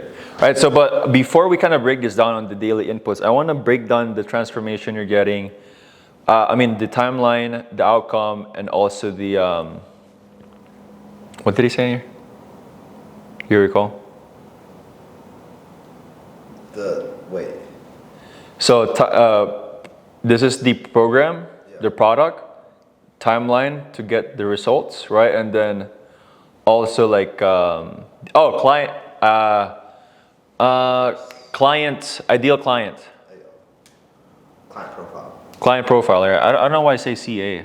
Oh, it's CP. Oh my goodness, bro. My handwriting is so bad. Okay, CP. So this is technically just your personal story, right? So let me go here. Personal story. Right, your personal story is you're a college dropout. You live in Canada. You're 19. You did drop shipping. You did a little bit of trading. Right, and then you got into remote sales when, right? Then you guys got to put a timeline on when you did that. And also, on top of that, the reason why I want you to have these things, bro, is I'm going to show you like how I use custom GPTs to help you create content. It's cracked. I'll show it to you. But after that, right, like, okay, what's the, when did you get into remote sales? When did you make your very first commission, right? What was your struggles and fears, right? And then on top of that, when you did the college dropout within 2 weeks, what was the reasoning behind it? Everything needs to have a reason. If you think about sales, what's the main thing that I always tell you guys when we're doing mocks, when asking questions? Do you recall? I know you're probably calling people up. Yeah, it's ask questions with a reason, with a certain path. Exactly. Ask questions with context. Exactly. So same thing with content. We just reverse engineer the entire principle is, okay, well, we need to, what? Everything that we do, every story, the personal story, you need to give context on why you do specific things. And that's the reason why they're going to buy to you. That's the reason why they're extremely bought in to you. The reason why they're buying your service or your product, not everyone else, is because of your story, right? And also, like we've talked about this back screen, is you're a Christian man. Talk about your faith, right? And then on top of that as well, like, okay, you're fasting right now. That's actually, what's your experience like fasting? These are, you remember the funnel? This is like the reality ones, right? These are the things that people would just resonate.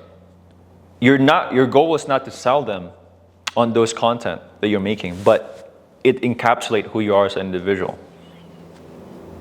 Because people buy from people.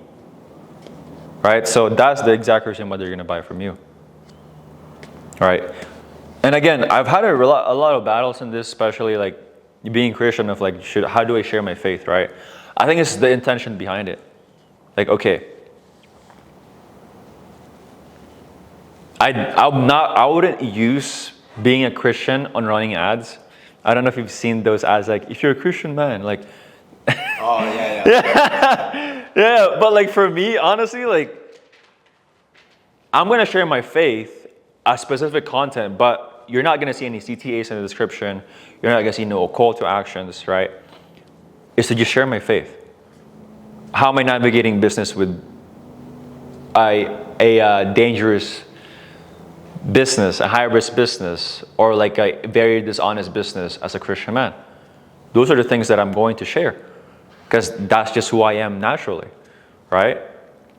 Now, what's your experience like navigating this industry, being Christian, right? Your goal is not to convert a sale on that, but to just share your personal experience, right? That's the main intention behind those videos that you're making. So that's very important, right? And then on top of that, right, client persona. This is literally your client persona. Yeah. That's it. That's funny. Because this is who you're going to, that's why it's so important to know your personal story or write it down. One of my best performing videos in TikTok is a slide story about my personal story, how I went from getting college basketball dream being crushed, right? And then quitting my dream about going to Philippines, pursuing my my basketball career, right? And then trying a bunch of business models that failed, right? And then just straight up like 10K in debt, right? Bro, I got into debt, like getting into this, right? Those are the things that I did to get where I'm at now, right? And we can even talk about like money and then time and all of these things, but that's the reason why people buy from me. That's the reason why they give me their hard-earned money, but I don't take it lightly, bro. And that's the reason why I would even honestly say why I had a lot of limiting belief or imposter syndrome when I scaled that fast. And that's the danger as well in scaling fast is, as a coach and a consultant, you get all this money and you're kind of like, do I even deserve this? And it's so fast, bro. So that's where it's a bit scary. A lot of people say, oh, it's okay to, to scale fast. But like, these are the actual personal experience I've gotten from it. You go from a 9-to-5 job, you reinvent your entire self, you're struggling to pay bills or make ends meet. Next thing you know, you acquire a skill set that gives you a couple of $1,000 per month. Okay, cool, it's slight difference. You could probably get a 9-to-5 job and do that, like 3 to 4K, and then eventually start making like 7K per month. Like, wait, what? Is money even real? And you make 10K a month. And you're kind of like, yo, I don't even need to worry about when I'm going out looking at prices. And you go 20K per month. What do I do with this extra money? A short amount of time? That's dangerous. Your frontal lobe is not even developed at 20, at 19. So it's so extremely dangerous being successful young. And that's a danger a lot of people don't consider, right? Because a lot of people are like, overnight success. And then they have this high ego or high confidence that it's an illusion, right? They haven't experienced the market. Personally, me too, right? I haven't experienced multiple cycles of the market to even say that I'm an expert. That's why I'm coming into this offer where it's like, it's a full done for you. That's why I'm here with you, bro. Like, I'm with you in the trenches, like I can't like, I'm I can be like, listen to me because I'm an industry leader. I'm not an industry leader. I have to acknowledge these things, right? Because I'm traversing a new path. And that's another thing is the reason why I pivoted, right? I can consider myself confidently saying, like, I can speak with confidence when I'm speaking about sales, talking about setting, talking about like closing and all these things, because I've had thousands of sales calls under my belt. I've trained 300 sales reps under my belt. But now I'm traversing teaching someone, scaling a coaching consulting business, and then helping them exit out of it. I can't be like a consultant and just say it's, here's my course, buy it. I can't do that. That's why like everything is always done for you at the beginning, 100%, right? It's because you have to over deliver. It's the same thing when I launched my coaching business as well on sales. It was like 6 to 8 months. I ended up just like, okay, let me focus on getting them insane results as short amount of time as possible, right? How did I do that? Well, I hop on a call with them multiple times a week, right? I did mock calls with them. I look for offers on their behalf, right? I entered them to offers on their behalf, right? I reviewed their sales calls. I've reviewed their messaging. It's practically like, sure, it's done with you, but like I'm spoon feeding majority of my clients at the beginning until we had this like cycle where I'm like, okay, best top performer, guy who got results, I'll pay you X amount of money, host some calls in my community, right? Share your experience. Now, eventually I can start hiring people of like, hey, coach some people. But again, that's the danger when you start like outsourcing extremely fast. Your sharpness goes down. So I don't even recommend you to quit fully like your sales roles right now. Like I would still do it, right? Because think about it, like all the successful guys that scale their coaching consulting business is they keep the main thing their main thing, and this is kind of like slowly scaling, right? So it's a long, slow burn. Like that's how you like sustainably scale this up, right? So again, that's your client profile. So we found your client profile. Now, what's the timeline with this, right? So I would say for me, like generally to get someone, how long did it take to get your results? You yourself. I mean, the first time I got a remote sales was like September 2023. But Okay. the thing is, like, I went from making like zero money to making 10K per month in like 6 weeks, 5 weeks. So it's like, Is it okay? But the underlying of that, I guess, like drop shipping. yeah, I was still Trading. doing like a lot of the other things. Like, Okay, so, like, How long did that take you though? So from someone that went from like uni to trying out a bunch of business model, and then you got into remote sales and getting that insane spurt, right? And then it's 6 weeks. Because for me, it was like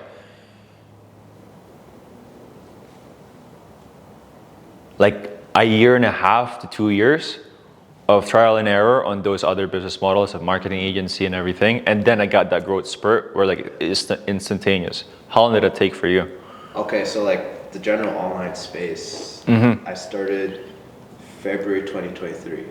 So that's 2 years now. See? Yeah. Pattern recognition. I started cold calling 2 years. school classes. Yeah. So here's how we're going to market this. Positioning, right? Technically, it took you 6 weeks. But there's Underlying things. So when you're creating your VSL now, you have to do a disclaimer. I was in the online space for 2 years before I got into remote sales. And then that's when I got the 6 week results. Now, instead of positioning yourself, here's how you can make X amount of money in 90 days or whatever, right? Technically, there's some truths into it, right? You're telling pure truths, right? For example, here's how I made 10K at 19 in 6 weeks. Share that because that's credibility. But the way you market it when you're sharing it to people, then you're like, when you're watching the video, like let's say it's a long format video, right? But disclaimer, right? I want to be honest and transparent with you guys. I was in this space for 2 years, right? I'm the creator of this framework that I'm sharing to you guys, right? What I can guarantee you is I can show you the exact roadmap that I've taken. I can give you access to my network, and I will personally handheld you through the entire process. And then it's also dependent on market conditions. Sharing that and having that in disclaimer, so people don't have insane or like this is why people get chargebacks too. It's like, here's how you make 10K per month in 14 days, guaranteed, or your money back. yeah. That's why you get chargebacks. How do you remove chargebacks? You're not gonna 100% remove it, but you can lower the risk or the percentage of it. That's Right? true, yeah. Because there's just people that's gonna come in and like they feel like you had a great application call with them. Okay, I genuinely believe you can get the results, but they have these limiting beliefs to them, right? Even if you give them the first win within 24 hours, they still have a limiting belief. I'd rather save that headache. I would honestly just turn them away. I probably turned away like 30, 50 grand from just turning away people because like, yeah, like you probably just, again, chargebacks. Like I don't want to deal with that headache. Maybe 30, 50 grand is like over too much, maybe like 20K max of actual pure cash collected. There was a guy I remember, and again, like I pray for this guy in my heart. Like I remember like hopping on a sales call with, he was disabled, right? Disabled, like he was kind of like leaning on his side in his computer, right? And he wants to become a closer, right? And I had to be honest with him. Like, I'm going to be honest with you, like our industry is very like impression based, not very presentable, right? Like I gave him my full program, bro. I felt so bad. Like I had tears. I was a bit teary because I'm like, bro, this guy is still trying his best. Like, bro, there are people out there that genuinely want to change their life, but they have these uncontrollable conditions. This guy was disabled, bro. This guy was laying obese. I think his hands too were like they were like this emperor, bro. And I'm like, this guy is so genuinely trying his hard. And there's this guy that's quote unquote, industry leader in the remote sales training space. Like, how can you sleep at night knowing that you charge that guy $6,000? And you promising he was gonna make 10K per month in the industry? That just blows my mind. Like, you genuinely think someone in that condition will become a top closer and make 10K per month? Prove me wrong. You can prove me wrong. But you're asking an impossible task with those conditions.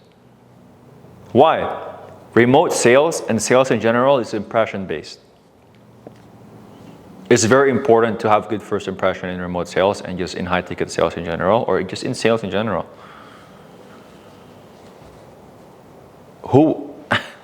This sounds like I'm being a dick, bro, but like, who's gonna accept someone like that? So that's why I just gave him the free course and the free community. Sure, he could probably become successful at setting and phone calling, but as a closer, you would promise someone, again, like, that's so dishonest. I just generally don't like that. And that's why I told him, like, bro, like, here's the truth. These are hard, cold fact truths. And it hurt. It was a hard conversation I had to have with him. I have the call recorded. I don't know if I'm gonna release it, but like, it was like hurtful for me to see, right? Bro, this is straight facts. I'll show you later. Like, I had a Fathom recording and everything. Like, I had to, bro, he was ready to pay me money. Like, I have $3,000, I'm getting money, pension for being unemployed and being disabled and all these things. I'm like, you can keep the $3,000.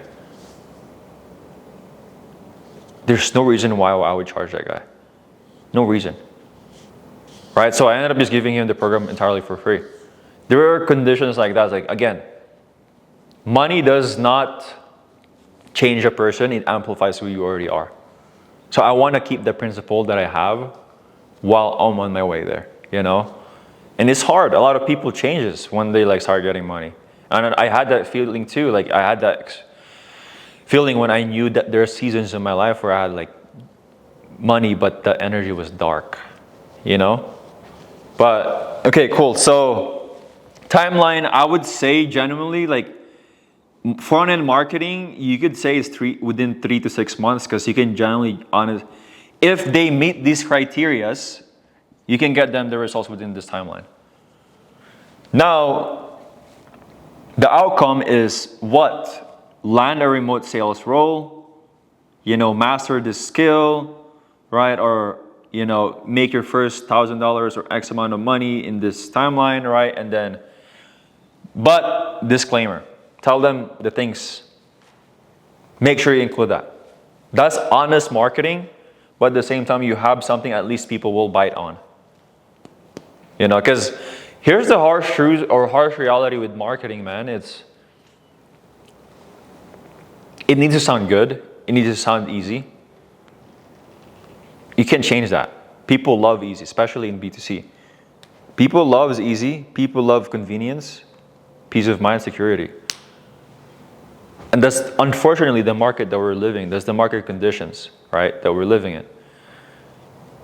And it just sucks, but like, that's the reality. Like, you can't say like, hey, it's gonna take 2 years for you to get the results. Because if you say 2 years, like, that's too hard. Like, I could find someone else that just says like, oh, this guy's told me like it's gonna take 14 days. I'll go with that guy. And next thing you know, but for me to get the result in 14 days, I need to already have experience. Oh, I need to do like this X amount of trainings. Oh, I need to like do this X amount of outreach. I don't have that time. I work a full-time job. Yeah. Like, they get bamboozled, right? Like, that's the reason why, like, the more attractive, the more easy it sounds, the more leads you get, but also you have to take in consideration the type of leads you're getting. Your messaging impacts the quality of your leads. Yeah, that's true. Right? So this our game plan right now to get your first 10K a month, right? Is make sure, okay, behind the scene we're gonna do like all this stuff, right? But this is the game plan that we're gonna do. Now, daily inputs, bro. This I know I'm considering that you're still setting, bro. right? Daily inputs, screenshot wins as a setter.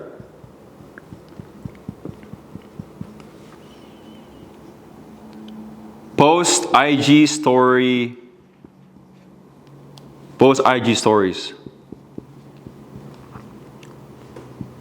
And also, by the way, you can post TikTok stories too, so use that. Now, here is morning, when you're about to get started. A win. It could be a physical win. It could be a physical, mental, monetary win that you can share, right? And then also anything about mindset, that mindset shift for your ideal client, ICP, right? What's a mindset shift that you can share for them? So for me, it's always like, okay, I'm doing this with you too, bro. Like, I'm relaunching my offer, so like a completely different, target audience. It's like, this is what I'm doing, right? Like, this is also what I'm doing. So you need to post at least, again, that's 3 story posts right there. So, Morning, any win. It could be physical, monetary, or mental win, right? And then your mindset shift for your ideal client persona. So anything that you have mindset shift wise. So generally just ask yourself, when you're journaling, right? Every morning, I'm sure you have your routine. When you're journaling, what are some of the mind shifts that you're having as we speak? Right? I'm sure this conversation we're having right now, you have a mindset shift that's happening. yeah. List all of them out. That's your 10, 20 different content right there that you can post. Right? That's for stories. Now, for posts, again, 3 short form. We're just gonna do short form for now, because we gotta just master one channel, bro. Like, we don't wanna be like scattered brain right now.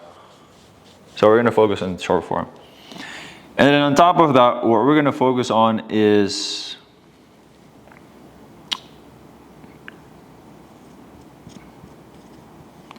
intro message. So I want you to do some intro message. Every time you get a engagement, I'm talking about likes, comments, follows, right? Because you're gonna eventually start having inbounds, right? Also, I'm looking at your profile on Instagram. We need to optimize your IG and your TikTok bio and your profile as well,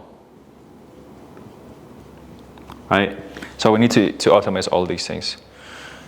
Since I have my camera here, I might just give you like a little photo shoot here, bro.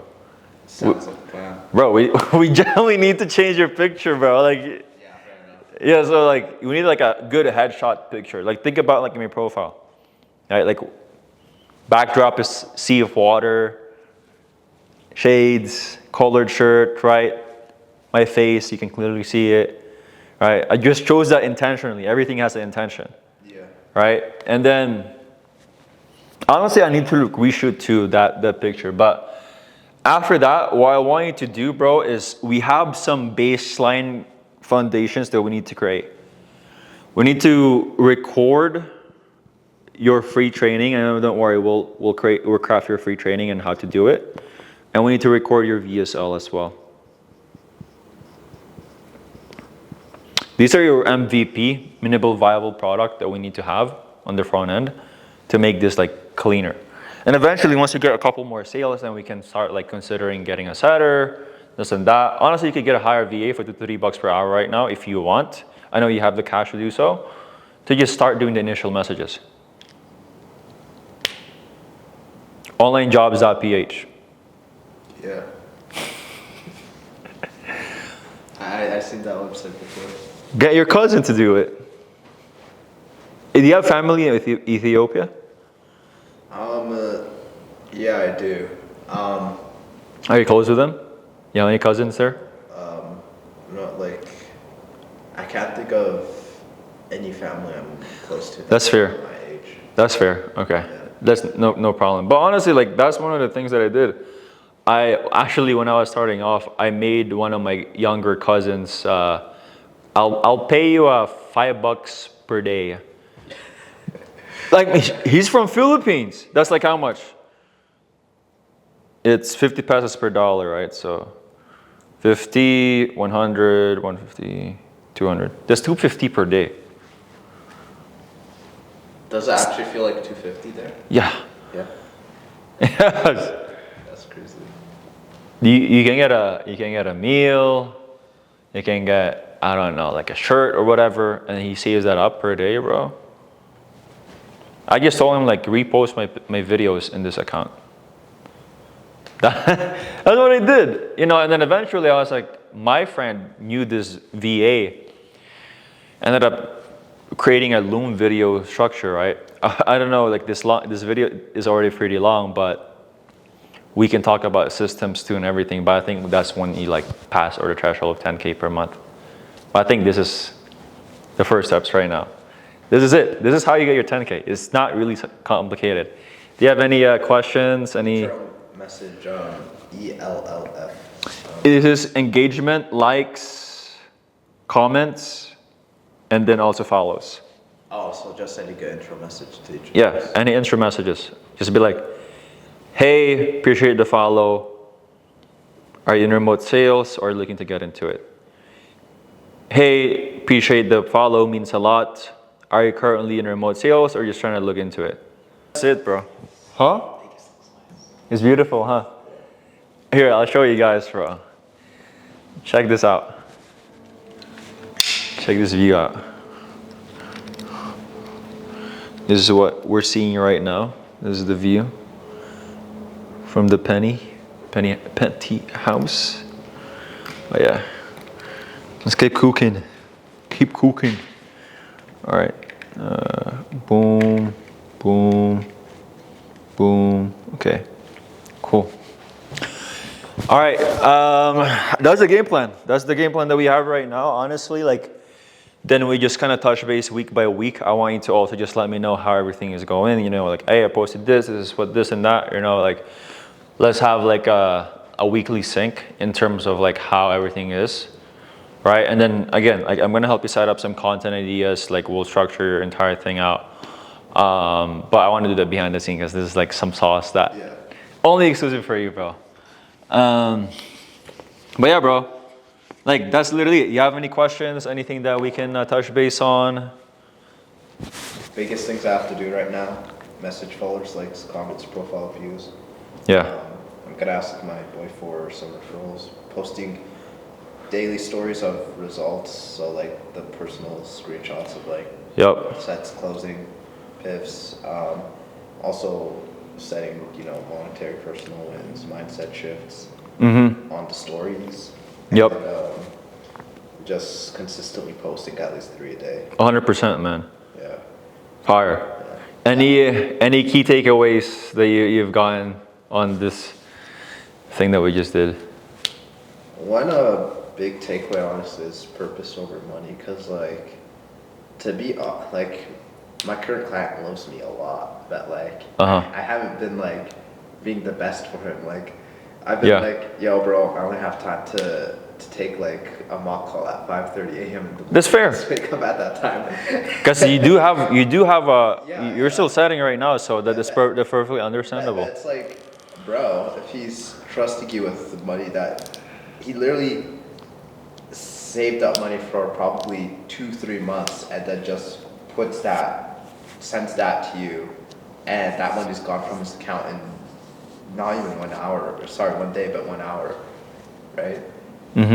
So it's like, bro, you better be like, you know, actually like giving him the time, like, bro, like the amount like 5:30 a.m. calls he missed is insane, and that's just because like he's working. It's a bad time for him. Yeah. So like I need to actually like care more about him. Fair. Yeah. Fair. I know it's probably one of the it's funny to say, but I don't know why, but like sometimes you do get tired. Eventually, like I had over like at one point in my community, I had like roughly around 130 people in there, right? It was active, like it was live, and then like I ended up having like 2 coaches in there, and then we had like a VA that I had, right, like that was posting daily wins, you know, accountability and everything, right? Like I'm trying my best to like hit all my clients. Now all of them are active for sure, right? Like probably out of the 130, it was probably like around 30% to 40% that was active, right? And it's funny, there's some people that would just give you money and disappear. Like even how many times you follow up with them. Yeah, It baffles me, honestly. Like I'm like, bro, I followed up with them like 7 times, kept going, like here's my booking link, let's hop on a one-on-one call, one-on-one call. Like, bro, I would call them up like radio silent. And I'm like, you just gave me like $2,000 and he just disappeared. Well, what do you do like if you follow up like every day for a week? Do you just like try and reach them if you can? Or? I tried to well, the thing though is like they agreed, and I even like we need to hop on a one-on-one call to like look at your situation and is it reasonable for me to make a refund, right? Because they did access to my intellectual property, which is my course, my program modules, like entire thing. That was the agreement that we had. And like, yeah, like there are cases too that I did, you know, process some split refunds, half refunds, right? But during the call as well, like I do address that, like because I removed guarantee in my program. I was like, no, there's no guarantee. Like, this is what we're gonna do. This is how we're gonna do it. It's a bit more logical. That's probably one of the things why it constrained me to also scale, because I was not promising any outlandish results. It was just like, this is what we're gonna do. And it was interesting because I would give him all of the sauce, and then they would show up the onboarding call, and then maybe show up like 1 to 2 calls and coaching calls. Technically, I have already fulfilled that, you know, like what we need to do. And the only time they can ask for a refund is within the next 90 days. If you generally don't feel like you've gotten any results, any traction, you feel like I didn't do my 100% of actually giving you the best program and experience possible, then you have all the rights to give you my 100% refund. Right, and I look at, and I have tracking sheets. I look at their message sent, right? How many conversions have you gotten? How many times they've joined my coaching calls, right? How many times they booked in a one-on-one call with me, right? How long did it take them to finish a program? All these things are variables for them to get results that I do tell them upfront on the onboarding call, right? So then eventually they just kind of like stop showing up. And that's the name of the game too, is like, that's your competition. 90% of people think they take the first step, but they just quit. Sure, there are definitely like personal experience or personal life things that maybe come across, and if that's the case, I told them, here's what we could do. We can pause the entire program, and they do return. You know, like I've had a client just was going through some stuff. I'm like, bro, like honestly, like since you've already been in the program for a month, 2 months, I've already introed him for like a position, an offer, right? But he was just like, yo, something just came up, like very, very hard. And I was like, no problem, no worries. And I know you invested into this, and do you still want to do it? Like I reminded him like during our call, the first call, the initial call, like, do you still want to do this? Is your goal still the same? Is the vision still the same? It's like, yeah, I still want to do it. Okay, here's what I can do. Here's the game plan. Go figure out that personal problem right now, fix it, come back to me, and we can resume the thing. It was actually Jaime. He paused the thing because he was at school and he had this, you know, operation that needed to happen, right? Like you guys can see his interview actually on the YouTube video, YouTube channel that I have. I told him like, yeah, like don't worry about it. Like I'm not gonna kick you out, because this is what I do too, bro. I let them know like if you're not active to the community, you get kicked out, because we don't tolerate that type of behavior. Because again, keeping the quality of the community is so important in the culture. So if I've been following up for you, I'm chasing you, I'm messaging you once and twice a day, right? I'm trying to get in contact with you every single week. You're not responding to me. That's a disrespect on my time. That's a disrespect on your dreams. And I just don't tolerate it. The only time I've done this before, I've reinstated someone's membership within the community, right? And because we had to hop on a one-on-one call again. Why do you want to do this? What's going to be different this time? It sucks though. I've reinstated someone, but they do the same exact behavior. It's interesting. Did they have to like pay again when they reinstated? No, didn't. But to be honest, It would have been crazy if they still did the same thing. actually, I should have made him pay, because paying money itself. Let's talk about actually money before we wrap up. Like money itself, it's not only just you giving me money or transactional. It's an emotional commitment. It's a financial commitment. It's giving skin in the game, right? Because this is how I see money. That's the reason why I got 10K in debt. And I want to give you some sauce right now with this, which is I got 10K in debt at 19. Same story. Same story as you, right? I got 10K in debt at 19, right? And then pretty much the way, because the reason why is how I see money, it's time, right? I don't know who exactly said this, but it was probably accumulation of like Diane Graziosi. It was probably accumulation of Robert Kiyosaki during that time that taught me accumulation of a bunch of like short reels that I was watching. Who else I was watching at the time? I was watching, I forgot his name. It's like Kevin something. He does real estate. Meet Kevin? Meet Kevin. And then accumulation of who else? Graham Stephan, Grant Cardone.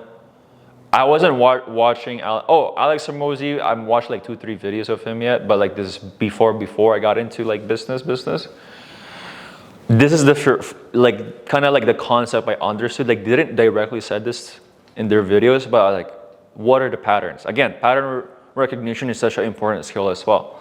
So I see money as time, right? And every time you invest, because eventually, right, it is time and it's energy, because time is technically just transfer of energy and also exchange of value. The more you have value inherently yourself, the more you can increase your income and the money that you charge for your potential clients as well, right? Why am I able to charge thousands of dollars now? Is because they're not just buying the service, but they're also buying the experience that it comes with it. The trial and error that I've had, hundreds and thousands of dollars of mistakes that I've done. You know, so that's the biggest thing that they're purchasing from me. Now, here's where it gets kind of crazy, right? Why did I get in debt? Why did I get in debt? And even now, like I actually increased my debt, right? Right now, like I'm not afraid to say at 23, I've increased my debt to 50K. That might sound crazy to you, but like here's again how I see time and money, right? So the way I see time is the more if the goal is to acquire knowledge and experience a short amount of timeline, right?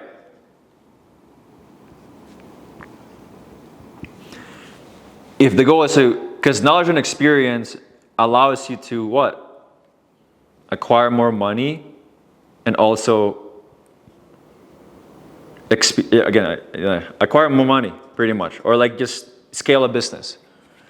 Now time itself, right? Like, okay, well, why is it important? Well, to compress time, this is if time is money, then I can compress that by borrowing money and then having knowledge and experience by just simply by just borrowing money.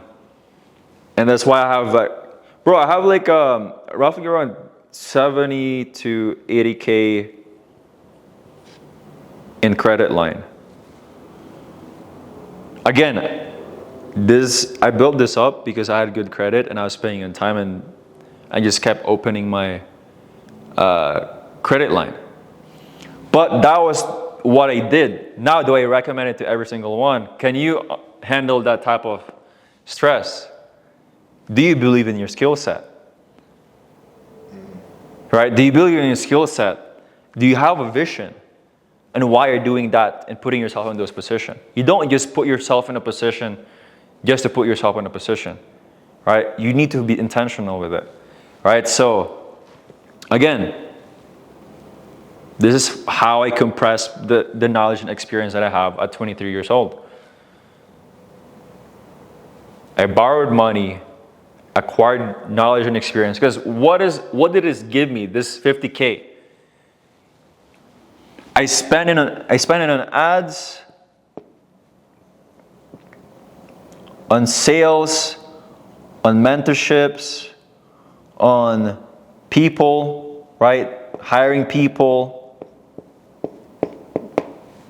right? In marketing, I tested out agency, vendors, right? I tested out, oh, that's wrong. Should be here in sales, right? But mentorship, yeah, agency, vendors, skill sets that I wanted to acquire, right? And then on sales, right, I got mentors, books, courses, right? And people, I got hiring people, so technically outsourcing. That's it. I compressed that in less than 12 to 24 months because I borrowed money with time. So I compressed all the knowledge and experience needed. If someone maybe played it safe, but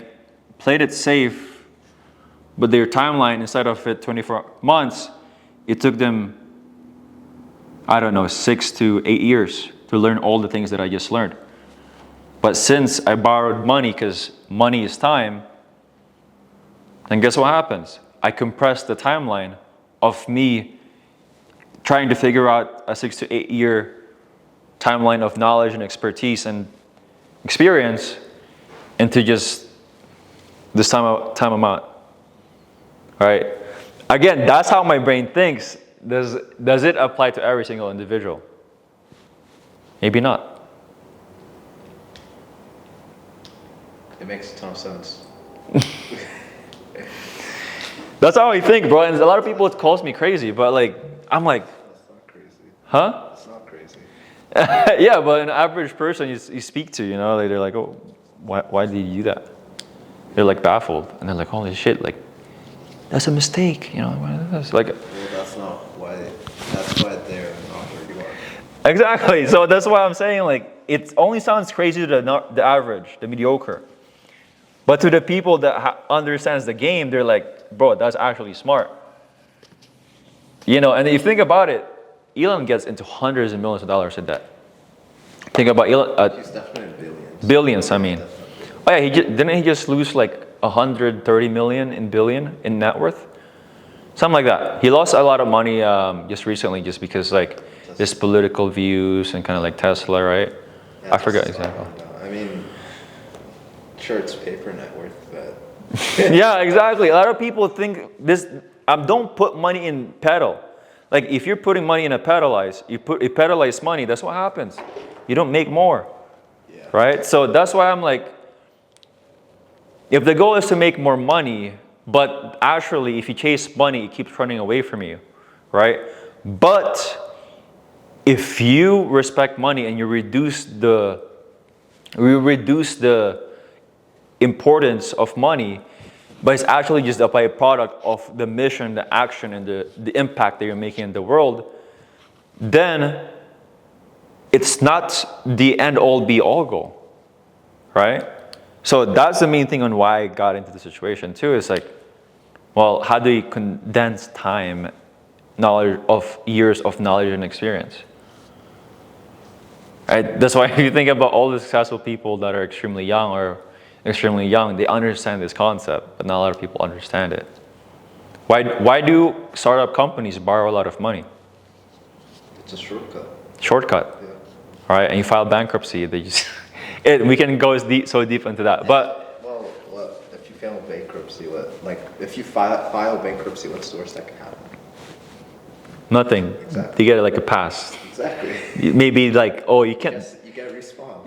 You get a respawn. That's why it's a game. It's a video game, right? So, but anyways, getting back on track. Any other questions? Well, ladies and gents, that is the end of the video. Congratulations, you made it to the end. 99.9% of people at this point have probably clicked off, but I'm assuming you are still enjoying the video, or you're probably gonna rewatch it, and definitely rewatch it. I highly recommend it to rewatching this video. Right, this is a 2-hour class, so I'm sure you're probably still a bit overwhelmed when even seeing all of these resources that I provided you guys. But again, if you are thinking on actually starting or launching your own offer or coaching consulting business and helping people transform their lives, then I would love to be part of your journey and consider on working with me. And if you want to chat and learn more about my services and how we can partner up and actually work together, then the description is going to be down below on booking a call, and we can chat, right? See if we're a right fit to work together, and really just see if we could even have, if my services would make sense for you at the first place, right? And if you're already an established coach or entrepreneur, right, and you want to actually build an enterprise value into your business and really just genuinely replace yourself, right? You've been having a headache on trying to hire and replace yourself, but it's not working. More than happy to take that, that baggage or that department of your entire business. And again, that offer is specifically only geared towards people who is already at 30, 50K per month. And we're only taking, limited amount of people every single quarter to actually work with closely and a done for you full, management for your offer. So book the call below if you think that would be something you would benefit for. And again, thank you so much for even watching the entire video all the way up till this end, right? Thank you so much, and hope you guys enjoyed and found something valuable. And if you have any feedback, leave the comment section below. Hit me up on my Instagram. More than happy to help you out or answer any queries that you have potentially, right? But as always, be a creator, not a consumer. Create something today that will inspire you and others. See you in the next one.